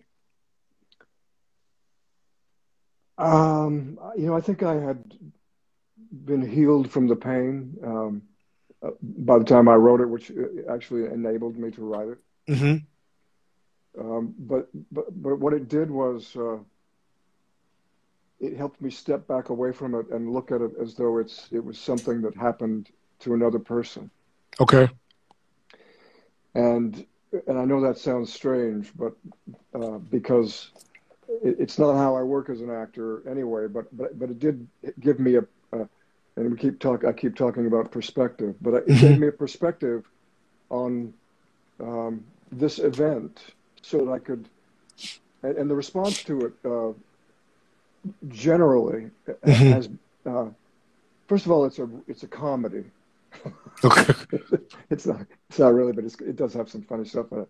But for the response to it has been, people coming up to me and talking about their experiences with cancer, their experiences with having a loved one who battled cancer or a life-threatening disease. Some so that has been the revelation about it, is that people recognize themselves in my story. And so going back to what we were discussing earlier, if we can do that, because that's what was done to us to make us want to do this. If we can do that to one other person, it doesn't have to be more than 5 people. It's like, I read years ago, somebody asked a really famous actor, I forget who it was, if you couldn't make your living doing this, would you still do it? And he said, oh hell yeah, I'd do it for 10 people, I'd do it for 20 people. And that's because, all that other stuff doesn't matter. Those trappings, the fame, the money, even the money, man. Seriously, when it comes down to it, and that's another thing that has given us, that this last year has given us perspective on, because, 99% of us aren't making the money that we made the year before. 100% of that, yeah. I mean, to a large degree in many cases. And so, man, you know, we've got to find ways to look out for each other. That's my thing. And that's really the thrust of the play, is because I talk about the people that were there for us and what they did for us through that experience. The people that brought us dinner, the people that reached out to us and you know, gave us a machine that put stars on the ceiling in the hospital room so we wouldn't be trapped in this universe that was, you know, or a sound machine so we wouldn't have to hear the beeps of the people that were in pain down the hall. I mean, the people that came to us and said, man, I have to help you. When we thanked them. I think that was the biggest thing, and that's basically the thrust of my play, and is that, you know, through this experience, I learned not to take so much for granted, and also that we need to be here for each other. Do you plan? Was that the play that you were telling me about the other day that you were working on, like in the September? Or is that a different one? Yeah, hopefully that'll come to fruition, and if not, we'll do it somewhere else. I mean, it's you know, when people start seeing live theater again, I'm going to be ready. I'm going to be ready to just walk this out and do it. So that's my goal. You know. How was it for you? I mean, I know you recently just came back from New York. Thanks. And you were shooting a project. Was that your first project, you know, to COVID that you were shooting?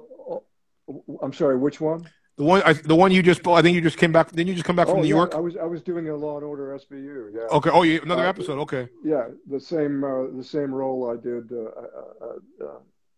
Amanda Rollins' father. Father. Okay. Yeah. Yeah, that was the last time I worked, was in New York, right at the beginning of this thing. I mean, we were talking like February, second week of February, and everybody was going, hey, what's this thing? There's this thing coming. It's making people sick. What is this? And people were starting to wear masks, and nobody was shaking hands anymore. And then I came home, and everything shut down. And so going back under these circumstances, first of all, they're lovely people. And I love doing the part with them. You fit that role perfectly, because you literally look like her dad. Like you look like you could be her dad. I mean, and I met her real father. He was there on the set when I was working, and we got a picture together. I mean, we could be brothers. Wow. It was frightening. So like how was, I mean, I know everyone's had different approach. How was that for you under these new COVID restrictions, in the sense, as a performer? Like, did you have to adjust your style in any way, and did you find it uncomfortable having to wear a mask throughout the whole process? Or like, no, you know, it goes back to what I said about, you know, you adapt to the circumstances. If you've done the work, it doesn't matter. It doesn't matter if you're working in the ceiling caves in. You'll find a way to incorporate the caved-in ceiling into the scene because you've done the work. I mean, it just doesn't matter. You're going to adapt your you know, you're going to adapt your work to the circumstances that you're in. Do you ever feel? Does that make sense? Yeah, I mean, but do you ever feel like now the way that, especially, I mean, for example, like, I don't know how they shot that, but I'm assuming due to the fact that, you know, the way that I know majority of NBC shows shoot is that it's more of a closed environment, more of a closed sort of circle per se, whether it be indoors or a smaller space setup. Do you feel that, like, now because of that, it will affect, you know, productions and stuff like that for years to come? No, I don't think so. I think it's listen, we're going to get through this. A lot of things are going to be different, but you know, we're going to go back to normal in a lot of ways, because these things happen cyclically, and we recover from them. I mean, it changes us, and we view things differently. Maybe, you know, hopefully it makes us better people, and we'll learn a lot from this. As any life-changing event, you know, you hope it has that effect on you.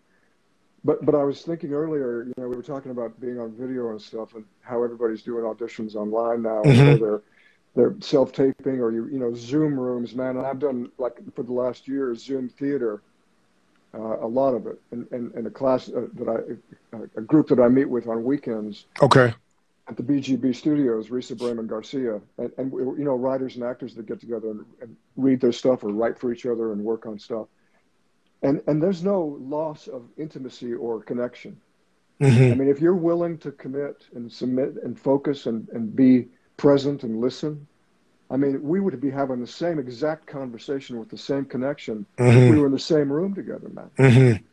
Now, you get with somebody who's not willing to do that, it doesn't matter where they are either. They're just not going to be willing to do that. True. So I don't know. We're going to find. I think we're going to find the things that are better about ourselves through this. Do you think that the casting process now? Because a lot of people think that the casting process will probably stay more this way than being in person. I don't know, man. You know, I was actually a casting director who's a dear friend came up to see us the other day. She and her husband and I said. We were talking about the Zoom rooms and the auditions, and she was telling me how, you know, the issues that she has with it, and I said, she said, so what do you think? Do you think this is going to be a thing? I mean, I said, what are you asking me for? I'm not. I said, you guys are the ones who are going to decide this. I'm just along for the ride. I mean, it's not up to me. You guys are going to say what you want to do and where you want to go back to, and what the directors want it to be. You know, some directors are going to adapt to this better than others. You know, some want to be in the room. Some, you know, I'm sure they want to see. But listen, and she talked about chemistry readings. She used that term, and I've never heard that term before. Never? No. Yeah, because chemistry reading is more. I mean, it's more used in daytime and in general, just because a lot of those scenes are more intimate. They're more love scenes. They're more type of storytelling of those scenes where you can have a great actor, but if the actor doesn't, per se, you know, look as believable when they're kissing someone or holding somebody. Yeah, no, I mean, I know what chemistry is. I mean, I just never, I didn't know that there was such a thing as and I guess I've been involved in it. You know, certainly now thinking back, of course I have, but they didn't call them that. So I was kind of thrown by that term, and I mean, but it's clear if you don't have chemistry with somebody, if you have chemistry with somebody, you're going to have it in this environment or any environment, or you're not. I mean, it's not like I don't know, but people work in different ways. I mean, some directors have you read 5 times.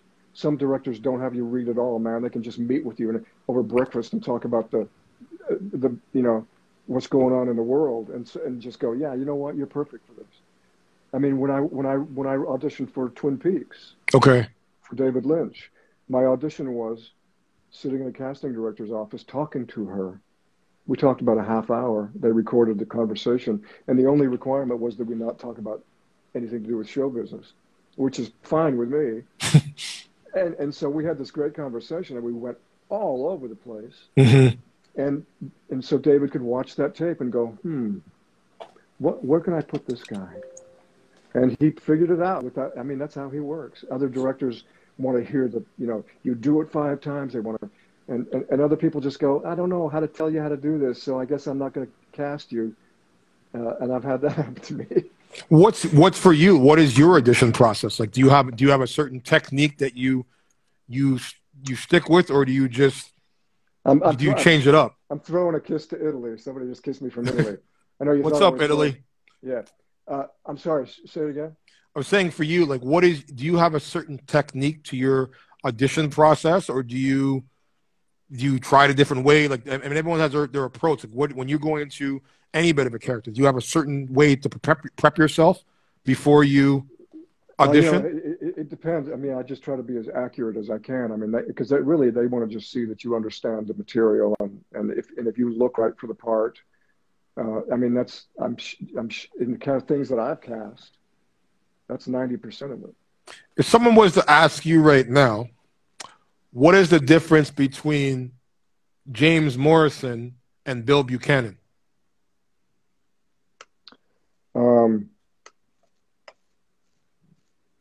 You know, this is one of the ways that I was fortunate in this, and I don't use the term blessed very often, but I was blessed with this job, that part to do, because you know they really and in fact, with Glenn Morgan, working with Glenn Morgan too on Space Above and Beyond, Okay. they're great observers of what the actor brings, of the energy that the actor brings. And in fact, Glenn and I would have conversations, and he would incorporate things about my private life or ideas that I had about things that I liked. Or Okay. And I think this might be a strange way to answer your question, but I remember I think it was Greg Itzon's son. He's so good. Yeah. So good. Greg is great. Yeah. He was on the set one day and he said to me, "Oh yeah, you're Bill Buchanan. Oh my God, man!" He said, "You're the compassionate one." And I thought, "Oh my God, that's like the best compliment I could ever get." Mm-hmm. And so when I was talking to Howard one day, and I never went upstairs. I never went up there, and I just thought maybe if I just don't ever let them see me, they won't decide they're going to write me out of the show or something. I don't know. Hiding in the basement. I didn't spend much time with them. But I told Howard that, and somebody, I think it was Robert Cochran actually, said, you know, compassion is just the last thing on my mind when we're writing this part for you. Well, that's So good that okay. good that you brought him up. Because when I look at, you know, the way that the world is now, and that 24 was, you know, 10 years now out, that character of Charles Logan, Mm-hmm. in similar comparison to the president that we had the last 4 years, like, do you feel that like 24 it had a way of predicting storytelling like The Simpsons, of seeing what we're seeing now in the world? No. So if you were to compare the two of, you know, Logan and that character, I mean, if that's true, man, where's Chloe when we need her? Because you know, we do need her. She's nowhere to be found, you know. So for you, in the sense, number one, like, you know, you've had, you know, since '84 to now, over 107, you know, projects under your belt. What keeps you going? What motivates you to keep going? And have you ever also thought about transforming? Because as I said before, like, in this business for longevity, I feel you've got to play different hats. No matter, like, it doesn't have to be in the same realm, but different hats to sort of keep yourself rejuvenated, re-energized, refocused, something to feed off of. Have you ever thought about, like, directing more or producing more, or like taking a time off from the acting, or again, like, what keeps you going this long, and how much longer do you see yourself doing this for? Until I can't do it anymore for whatever reason, but it's because it's just what I do. I mean, I've done it so long, and it's what I do. And frankly, I'm not good at anything else, and I don't have fun doing anything else. It's like I told you, man. I had all these jobs, and even when I was struggling as an actor, I had a lot of civilian jobs to make the ends meet. I mean, I've done a lot of stuff. I was a teamster and a waiter and furniture stripper. I mean, I've done a lot of jobs. The list would probably astound you from the time I started working when I was about 13, 14. But this was the one that I found that the idea of disappearing into a make-believe world, and then when it's over, stepping out and going, man, where was I? What happened? Because I became that person. That to me is like that's what I'm chasing. That's what I'm chasing, and it happens, maybe half the time. Someone asked a question there saying, do you still keep in touch with the cast from 24? Let's see, who did I talk to last? Mary Lynn, yeah. Talked to Mary Lynn. We communicate every once in a while on Twitter. We'll, give a shout out, but I talked to her on the phone She was going to try to come up to see the play. In fact, up to Ojai to see the You got to performance. let me know when you do that, bro. I want to come support you and when it does come up. And, and I called her specifically because I had seen her one person show, her stand up. Okay. And I just said, I just wanted to let you know that I've got a ticket for you if you want to come. I'd love to have you here because I love you so. And so we talked at length, and then she was going to try to. It's hard to come up. It's 90 miles away from home, So, but so let's see. And Carlos and I are in touch. When we are in touch. I know he's doing a lot of directing now. I've seen some friends and talked to some friends in the crew. I mean, like I said, when you run across them on set too, you walk onto a set that you have been on, and you, oh my God, I haven't seen you since 24. And it's just like no time passed. I mean, we were close. So let's play a game then. Word association. Mary Lynn, in one word or less, or more. Incredibly observant. Carlos Bernard. That's 2 words. Carlos Bernard. Funny as hell. Kiefer Sutherland. Focused. Reiko Ainsworth. Oh God, I spent so little time with her. Beautiful. Xander Berkeley. Xander and I never worked together. Never? No. I mean, we met. In fact, we made arrangements to meet and have coffee. Mm-hmm. I think through Twitter or Facebook. We just said, "Well, how have we not worked together, man?" That would be iconic to see you guys on screen together. Iconic. But I mean, over the years, because we've both been at this for a long time, and it's just that we've never been in the same thing. So we had a great lunch together, and of course, we've been friends ever since. So, yeah. Who would I say next? Marissa Nichols. Marisol Nichols. Marisol Nichols. Yeah. Oh, she's funny too. We had a great time working together. And for you, do you have any? Because I mean, you've done so much in your career. 2 things. Is there anyone out there that you haven't worked with that you would like to work with?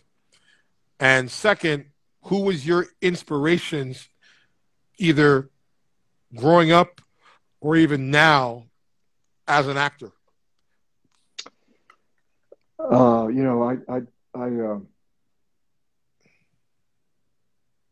can't, frankly, think of anybody that comes to my mind. People that I would love. I mean, of course, there are, the Anthony Hopkins. And your top 3. Give me your top 3. I would say Tony Hopkins, and oh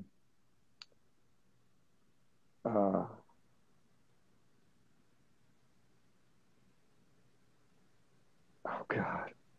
And is this who inspired you, or is this who you want to work with? Who you'd like to work with? Oh yeah, no. I mean, guys like Peter O'Toole and Anthony Hopkins. When I was a kid, I saw these guys, and I just went, "That's what I want to do, man." Christopher Lloyd. Okay. Speaking of, just because I remember when I was like 20, 21 years old, and One Flew Over the Cuckoo's Nest came out, and his shot at the end of that thing when the chief throws the thing out the window and he runs out and he's free, and that look on his face, Christopher Lloyd's, Mm-hmm. And I saw him up here in a coffee shop, and I said, man, I tell people that had an impact on me. I said, I just wanted to let you know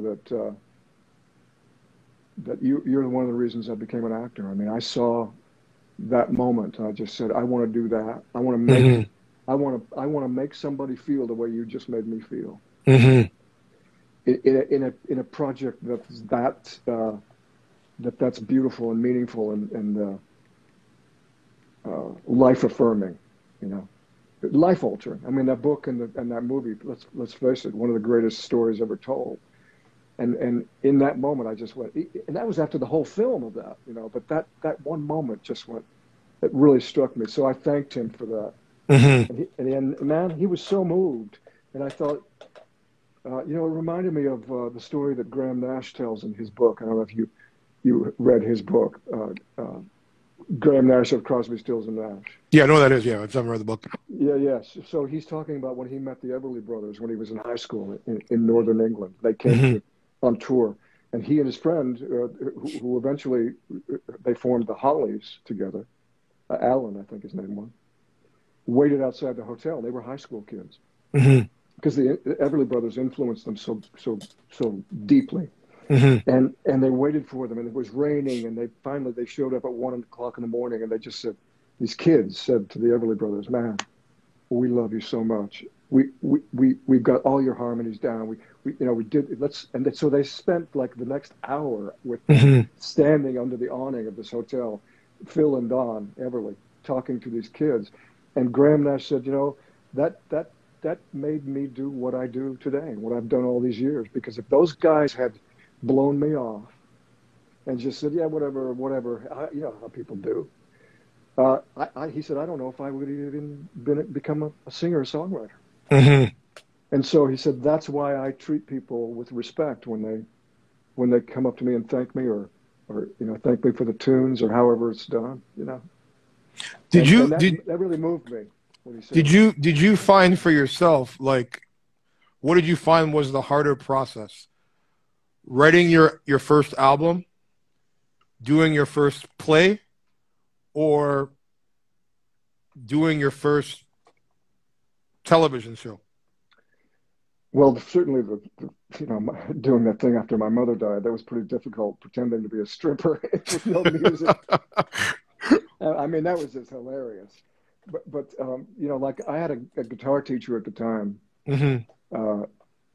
This was when I was on 24, so it was 15 years ago, 17 years ago. Wow. Jesus Christ. Has it seriously been that long? I think it has, man. So we were playing, and he said, so have you ever written a song? I said, yeah, I did when I was in my early 20s. I wrote a couple. Why don't you lay one down for me, man? So I said, okay, can I do it next time so I can sort of prepare it? And he said, yeah. Mm-hmm. So I came back and I played a couple of songs that I'd written and a couple that I was working on, like, by myself, like you said, Kiefer was talking about, just, Mm-hmm. I just play for myself and Mm-hmm. never played for anybody else. So I played them and he said, wow. And he started playing with me. We were jamming on them, And he said, you should keep writing, write some more. You have any more? Yeah, I do. And I just went, wow, that was easier than I thought. And he just gave me permission to do that. And I talk about that a lot, getting permission. And I talked about it the other day in the class that I'm in. And, we need that. We need that from each other. We need that support. We need that encouragement. But we also need to do that for ourselves. So it's important that we get that. And that's what the Everly Brothers gave those kids, man. They gave them permission to follow their dreams, right? Mm-hmm. Thank you, guys. I want to welcome you guys to Hot Topic Celeb TV. If you're just joining in now, special guest tonight, James Morrison, a.k.a. Bill Buchanan from 24. If you have a question for James, we're going to be wrapping this up shortly. If you have a question for James, please drop it in the comments below, and we will answer your question. I will take one live caller if you want to send in a request. The next person who sends in a request, I will accept you into the chat if you want to ask a question to James live and direct. So for you, in the sense, number one, what is, like, with your music and your play, like, what's next for you? That, because you said you've had this iconic career over these last 2 decades. What's next? Like, what is there anything you haven't done yet that you're like, okay, I need to cross this off my bucket list? Oh yeah, I'd love to do a play in New York. I haven't since I was 21, and it was an off Broadway thing, but it was really wonderful. So that's probably one of them. But the other thing is to see my play through to production and perform it, 300, 500, 600 times. Do you want to take it on the road, like to different places, or you just want to do it out of LA? Yeah, I'd do that. Sure, I'd do that, and then lay it down on film and see if we can get a nice, videotape production of it. So for you, did you ever consider, as I said before, like what, I know that you said what, this is the only thing you know how to do. Have you ever considered, stepping back from the acting and focusing more on directing and producing? No, I've directed a few plays, and I love that because I feel I'm really at home there, and I feel at home on a film set too. But there's too much headache. Too much, yeah. I mean, you have to just think about and the time pressure and like I had a director friend, Larry Shaw, that I worked with, years ago in Utah. He ended up directing a lot of stuff and out here, but and he said, it's the director comes onto the set, TV director comes onto the set, and he's like, "Hey, everybody, let's have some fun. We're gonna, get this thing done." And at the end of the shoot, he's just spent all that time jumping over the hands of the clock as they tick by, and he leaves like an old man, okay, see you later. He's just wreck. Mm-hmm. And it is a lot of pressure, man. Yeah, so I don't know if I want to do that. That's I want to have more fun than that. So what for you? Like when you are, I know you're heavily into yoga. How did that come about, and what made you want to be a teacher of that? Well, let's see if I can do this in 25 words or less. And also, before you say that, where can people who want to either take a class with you? Is there a place that they can go to register or something? No, I don't teach anymore. But I will say kind of one amusing story about when I did teach when I was doing 24 at the same time. Okay. Somebody showed up for my class, and I don't know how many people were in the class, 40, 50. And everybody was filing out at the end after the final resting pose, Shavasana. And she stopped me. She said, I just have to tell you that when I heard you when you were talking to us about relaxing and in Shavasana, I felt like I was in CTU. I mean, I just said, wow, that's such an awkward, uncomfortable place for you to be in your final resting pose, because CTU was so stressful. I'm sorry. And she said, no, it was relaxing, but I kept, how I became how I got deep into my yoga practice was because I was in a completely demoralizing work experience. Okay. It was a play that I was doing at the Old Globe in San Diego. And it was such a bad experience. My wife was pregnant with my boy, which was beautiful, but it was a terrible work experience. And I just hit sort of this bottom that I hadn't experienced since I hit the bottom that got me sober. And so I just had to find something that would help me, that would draw me back out of this demoralized state. So I started studying yoga, and I met this guy who was Frank White, who was when I met him, he was like 80 years old, teaching at the Center for Yoga, and he saved me from I think myself, and he's the one who encouraged me to be a teacher. So I went to White Lotus Foundation in Santa Barbara and studied to be a teacher. So I asked you before, and I think you answered it, the differences for yourself, between James Morrison, Bill Buchanan, if they were to meet in person. Well, if I was to meet him in person, I would say, I think it's time for me to be committed. Because that's like a level of schizophrenia or something that I just, it's hard. It's hard because it's a fictional guy. Mm-hmm. It's But who he was as a person compared to you? Yeah, no, I mean, I think the best way I can answer that is when Howard Gordon called me to tell me that it was the phone call that he hated to make. When they were telling me that the next episode would be my last. Okay. He said, I said to him, listen, I've had the time of my life. I'm grateful to you till my dying breath. can I just ask one thing? And I'm not trying to pitch a storyline or anything, but can you make it a good one? Mm-hmm. And he said, "Oh yeah, I think we can." I said, can it have something to do with sort of tying in the torture issue?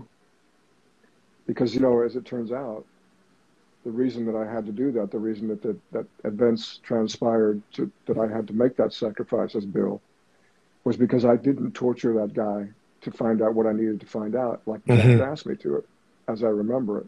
Mm-hmm. And I sort of, that was the difference between us. He would do whatever it took. I would only do to a certain point, but I would turn my head the other way if he needed to do it. If James Morrison had to make that decision, would he make that decision? The same decision as Bill Buchanan?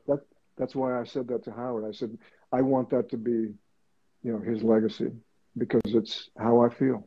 Yeah. Hold on, we're going to take a... Yeah, go on. Continue. No, continue what you're saying. I mean, that was it. Hold on, we're going to take he honored that, yeah. Hold on. We're going to take a fan in here. Hold on. Oh, great. Hold on. Let me see if I can...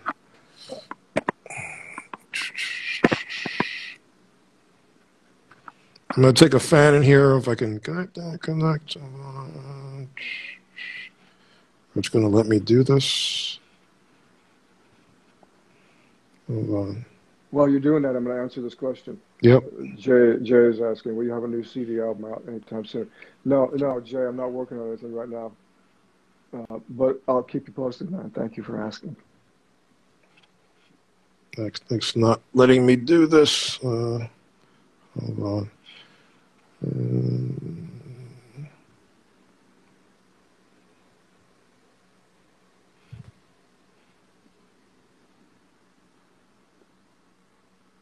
Modern technology, buddy. I know. Yeah. About your music, you said that you're not working on a new CD right now. No, but I am learning how to play the piano. So we were talking about emulating certain people. That was my first love. That Yeah. was my first instrument I learned how to play, man, was the piano, and I still. Well, I wish I had. With piano, you have to stay at it, like to really, because once you even like I haven't played in a few years, and I every once in a while I get back on the keyboard, and even my fingers, arthritis, of course, they don't move the same way as it is when you're doing it. Do you have that problem when you're playing guitar? Like if you don't play for a while? Yeah, adjust your camera there, D. So sorry. Yeah. Oh, good. Thanks. Oh yeah. If you don't play, I mean, you get good at what you practice, but you also don't get good if you don't practice. I mean, you lose your calluses, you lose your, it's just like anything, man. You gotta keep the muscle tone, right? So, but I don't know, because I don't read music, and I don't know a lot about music theory. You don't read music? So, no. So how did you learn how to play? Just that you see, you're like me. Yeah. When I learned. Yeah, and then I know some things I know now, but when I first started, I mean, it was just all by ear and instinctive stuff, and I just wanted to go a little deeper and see if that opens something up, and it really already has. So, where for people, if they want to get your music or download your music, where can they get it at? Oh, well, you can go to the website that Helen Kelly made for me. What's the website? jpmorrison.com. All right, guys, jpmorrison.com. If you ever want to hear some of James's music or download it, go to that website there. And it's also got a link. There's a link there to my plays website too. It's a separate website, but if you want to know more about that. Did you ever think about, because I mean you're such a prolific teacher per se. Did you ever think about teaching a master class of acting? Oh no. I taught for a while. Was it not last year? That was the pandemic year. Mm-hmm. The year before that, I taught for almost a year, 10 months, 11 months or something, at the BGB Studios. And I guess I needed to get that out of my system. I had some stuff to share that I wanted to give that was given me, and I think that's what motivated me. But no, I don't want to teach acting anymore. Just I'd not rather your. just do it. Rather Yeah, just do I it. mean, I'd rather do it than listen. I love it. I'm a big fan of actors and acting, but I don't want to spend a lot of time talking about it. Or and I love actors. Generally speaking.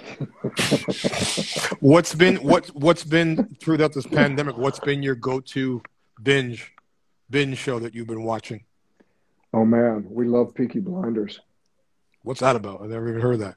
Oh yeah, it's a great British show about a gang in northern England in the Okay. 20s, in the late teens and 20s, around the time of World War One, just Okay. after World War One. Oh my God, man!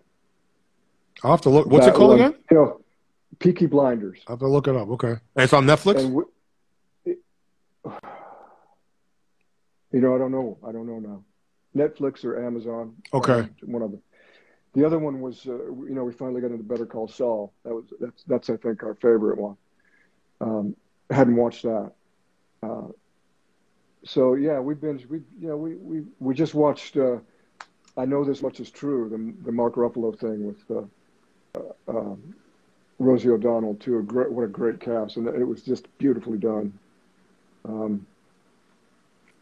The Ma Rainey's Black Bottom, man, was one of the best things I've ever seen. Mm-hmm. I wish that had been a series, but it's such a brilliant play, so well done. I'll recommend two shows for you if you haven't watched them yet that are almost up to 24 binge worthy. A show called Wentworth, which is absolutely. I didn't leave my house for 10 days watching that show. And the other show I would recommend is a show called Line of Duty, which is another show on Netflix, which is another UK. And this is the thing I've said, like the UK actors, to me, there's a reason why they're putting us all out of work, because there's a certain style, the way that they shoot things, and exactly what you said, like, that dynamite sort of thing. Yeah. And their approach to the art of acting, to me, is always been why these shows become these home runs. There's another show I would recommend if you watch foreign films. It's all in subtitles, but it is literally, when I say, one of the most beautiful pieces of storytelling I've probably seen since West Side Story. And it's a show called I-TEFLON Class on Netflix. So it's I-TEFLON Class. It's an Asian film, but it's all in subtitles, but it is absolutely, when I say, brilliant from start to finish. It's 16 episodes. And it tells a true story of hard work. It tells a true story of bullying, racism, a person who's the underdog who has to fight. And it's almost like if you've ever seen, Rudy, the movie, but this is like a different version where, you really want, it's almost like one of those shows where you really want to root for a character to win. You really want to root for a guy to win. And I remember, like, when someone put it on to me, I was like, and I kept seeing the comments on Facebook, and I was like, I ain't watching no foreign, because it's like to watch a foreign film with no English, but then I put it on and I watched the subtitles, and it was the only series that I've ever watched an entire show of subtitles all the way through, but I was hooked where I could not turn it off. And if you really want to watch something beautiful with your family, I'm telling you, watch that series. Okay, I will. I've got it written down here. So I-TEFLON Class, Wentworth, and Line of Duty. Okay. Absolute thrillers. And to me, anyone, come on, Wentworth, Line of Duty, Peaky Brothers, 24, all my favorites. I've got them. Okay. I've got them. A lot of fans here love Line of, it's a great show, man. Michael, hold on. Oh, see, yeah, people agree with it. Oh, listen, I remembered my friend Randy's name. Okay. I knew it. Randy Stone. Randy Stone, rest in peace. Casting director. In fact, if there's one person that I can credit with, I wouldn't have the career that I have without Randy Stone. And look, I don't know where that block came from, but I'm not going to beat myself up about it. All right. No, I think he knows wherever he's at. He knows in the sense the inspiration, and then I think it's about pushing the goalpost forward, because you know what, if he hadn't pushed you and inspired you to do what you're doing, and for me, I know exactly what you said. Like, there's certain actors, people that we grew up watching that inspire us to say, okay, you know what? Let me take this chance. And as I said, it was like guys like you, guys like Kiefer, like guys like people number one that I love now as brothers. But you guys, to me, it's like when I'm able to get that inspiration, and as I said, see the length and longevity of your career. It's something that any actor per se number one, you know, because you look at it this way. There's a lot of other actors, as you know, who have maybe massive names, but then their resume isn't like yours, where it's long.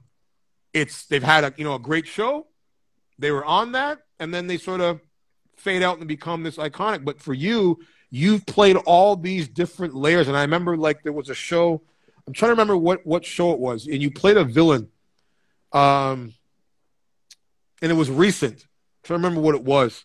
And it was kind of a weird show. Like, it was almost like you were like a cult leader or some shit. I remember I messaged you about it one night. The fuck was it?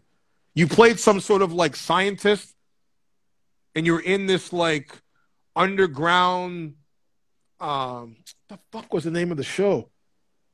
And I was shocked to even see you on. I'm trying to remember what the hell, because I didn't know what it was. And I remember I texted you, and I'm like, it didn't have the name on the TV, so I couldn't get what it was because I was just watching it. And then all of a sudden you popped up, and it was the end of the movie, and I was like, fuck, I want to go back and watch what this is. It was recent. It was within the last year. It was on TV, and let me see if I can try to remember the name of it. Hold on.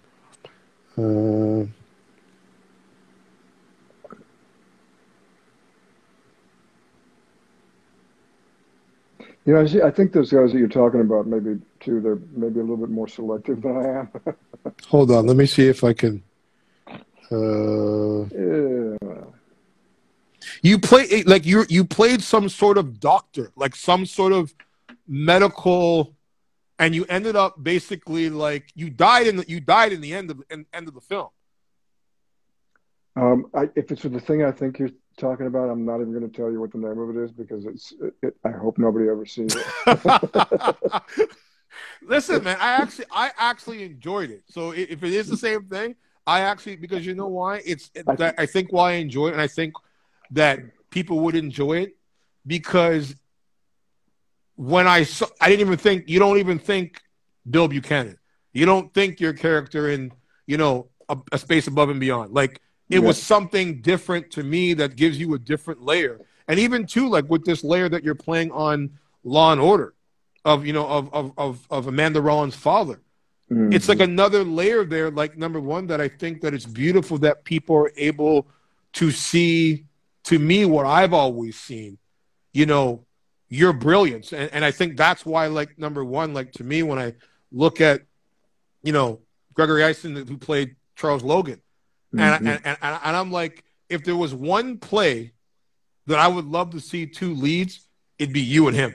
Because I just think that would be something incredible to watch, just because the way that, literally that guy can play emotions with just his face, with just, without even saying a word, and I think that was the thing that I always say, like when you look at certain artists, true artists of the craft, that, that you're able to sort of gravitate. And that's why I said, like, whenever I go now, even for an audition or approach of a character, I try to take pieces. And I mean, literally, I watch 24 on my speed dial like it's going out of style.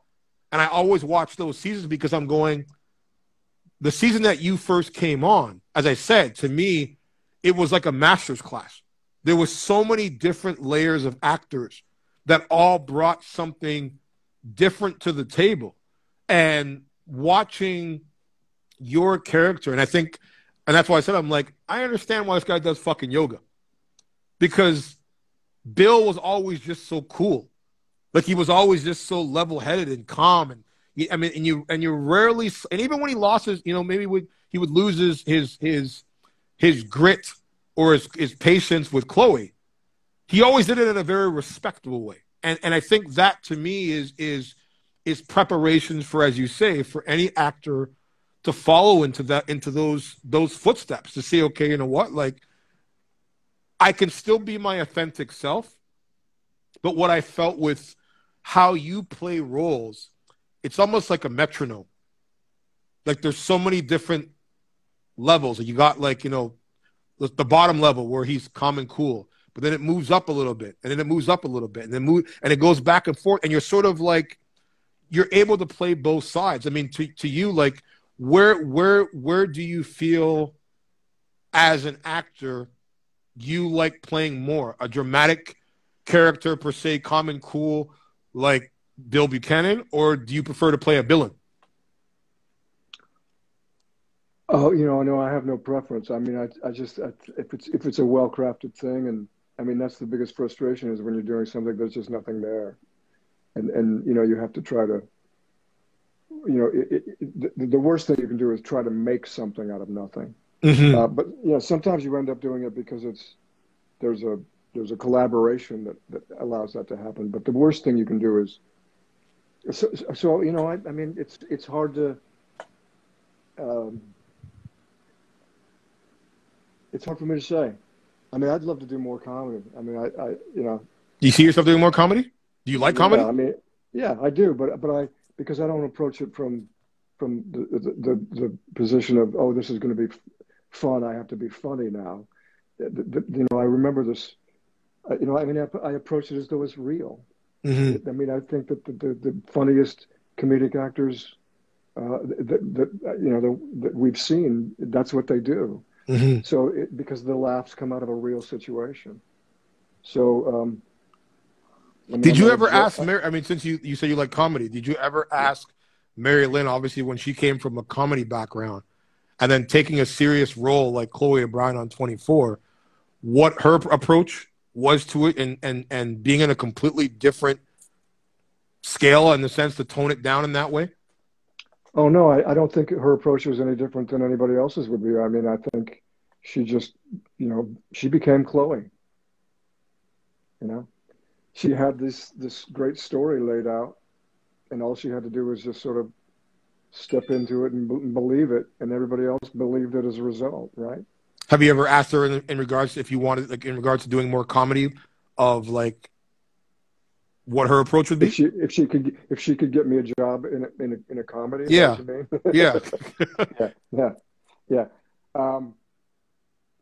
No, I think that's what made her so wonderful in the part of Chloe, is that she believed everything she was doing, and that's what made us all, rise to the level that, whatever level we rose to, is that we believed it. Someone says here. Listen, yeah, go ahead. Yeah.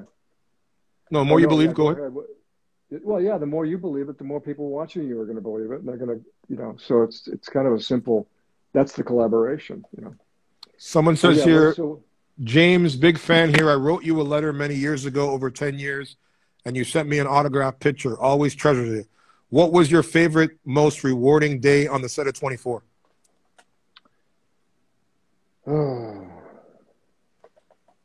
I'd have to say the last day, actually, because I got to stand there and look at everybody that I had become so enamored of, and had grown to love so, in our collaboration and our spending so much time together. Sometimes you work 16, 18-hour days, and their family, and to just be able to stand there and have that moment of appreciation and gratitude. I mean, that was probably it. Do you have a favorite scene that stands out for yourself from the show?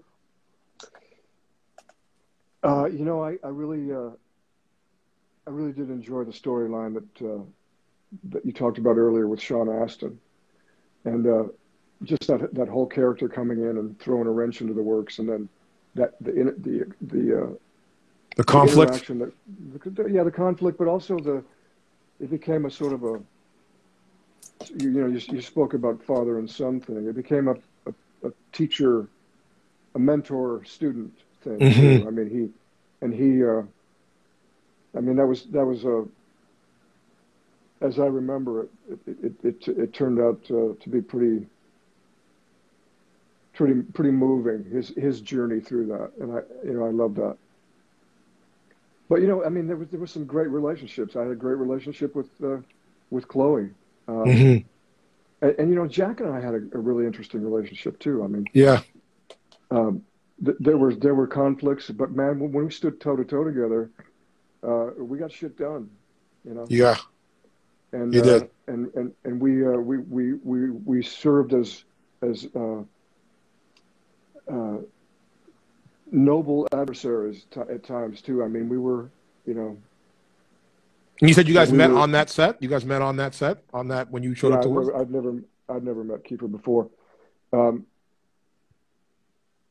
we developed an affection for each other too through the work, and also Bill and Jack did. So yeah, I love that. So great respect for Kiefer and his work and the way he works. Very. I mean, he to me, he is a guy that, like, I've worked with Tom Cruise and I've worked with him, and I look at that.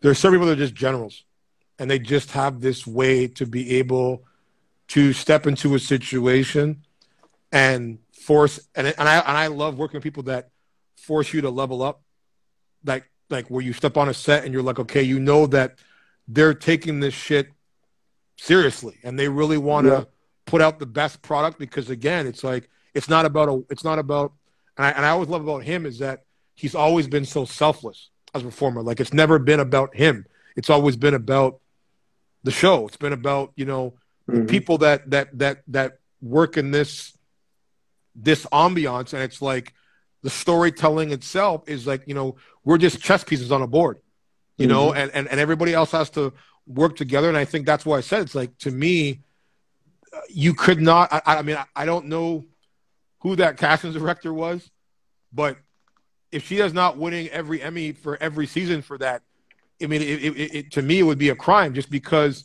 to be able to find that amount of talent and be able where, instantly you get invested with these characters from day one, you start. It was Debbie Manueller and Peggy Kennedy. Okay. Yeah. I'm not sure if they cast the pilot or not, but they're certainly the ones that brought me in for it, and I'll be eternally grateful for that. Yeah, would you ever want to be on a like for example, a show like that again with that pace and that schedule? Oh yeah. Yeah, I loved it. If you could pick one show right now that you would say that matches up to the 24 level of speed, what would it be? Oh, it would have to be Peaky Blinders, man. I would spend a year learning the accent just so I could join them. And where is this show? Where is this show? Is it shot? Where is it, in the UK? Yeah. Oh yeah. It's okay. Filmed in Britain. But Better Call Saul is another one. I mean, it's just great storytelling. It's great writing. It's great. The actors. I mean, everything. It's really unique. The characters are unique. So yeah, those are. But the other thing too is my son is a huge fan of The Office. Okay. And so I think we watched The Office. The whole run. Whatever, 9 years. Does your son, like, does he know how great his dad is and how iconic of a actor, or are you just dad? Listen, of course he thinks I'm the clear shit, as they say. But no, he doesn't. He's sort of, and he admires what I do for a living, but he doesn't. He doesn't think of it like that. I think I'm just. Has he watched 24? He watched some of it. Yeah, I mean, when he was little, when I was on it. Okay. And he always said, he would say to me, what do you do? What is the thing you do? Because he was too young to watch it.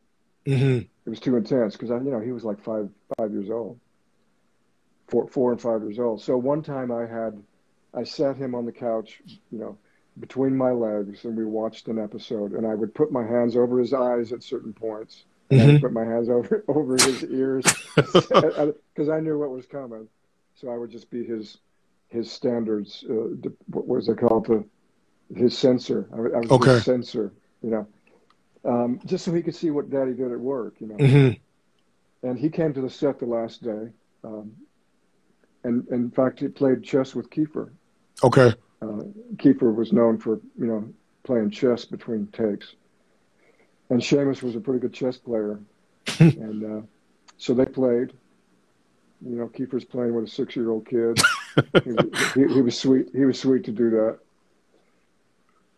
So yeah. Last two questions here. One, what advice would you give for inspiring actors or producers or playwriters or even necessarily theater actors? What advice would you give to them who are interested about getting into the business and the ones that are currently doing it for longevity, for like you? Yeah. You just the biggest thing that I would say is you just can't take no for an answer, and because you're going to hear it a lot, and you have to understand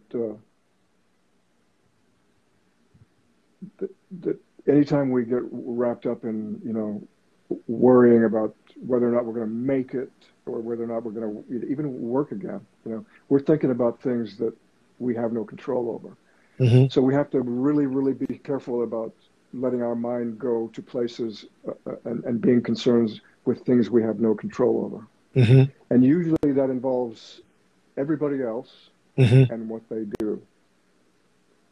The only thing we can control is our perception of things and what we think about things. Okay. And we've got to treat ourselves very kindly and practice that self-care. But the biggest thing is just to persevere and understand that, being unemployed is in the job description, and it's going to happen. It happens to the best of us. Mm-hmm. And sometimes it goes on for longer than we would like, but it's part of the deal, So I'd say be kind to yourself. Treat yourself with love. Mm-hmm. And to only worry about things you can control. The biggest thing, your commitment to the story.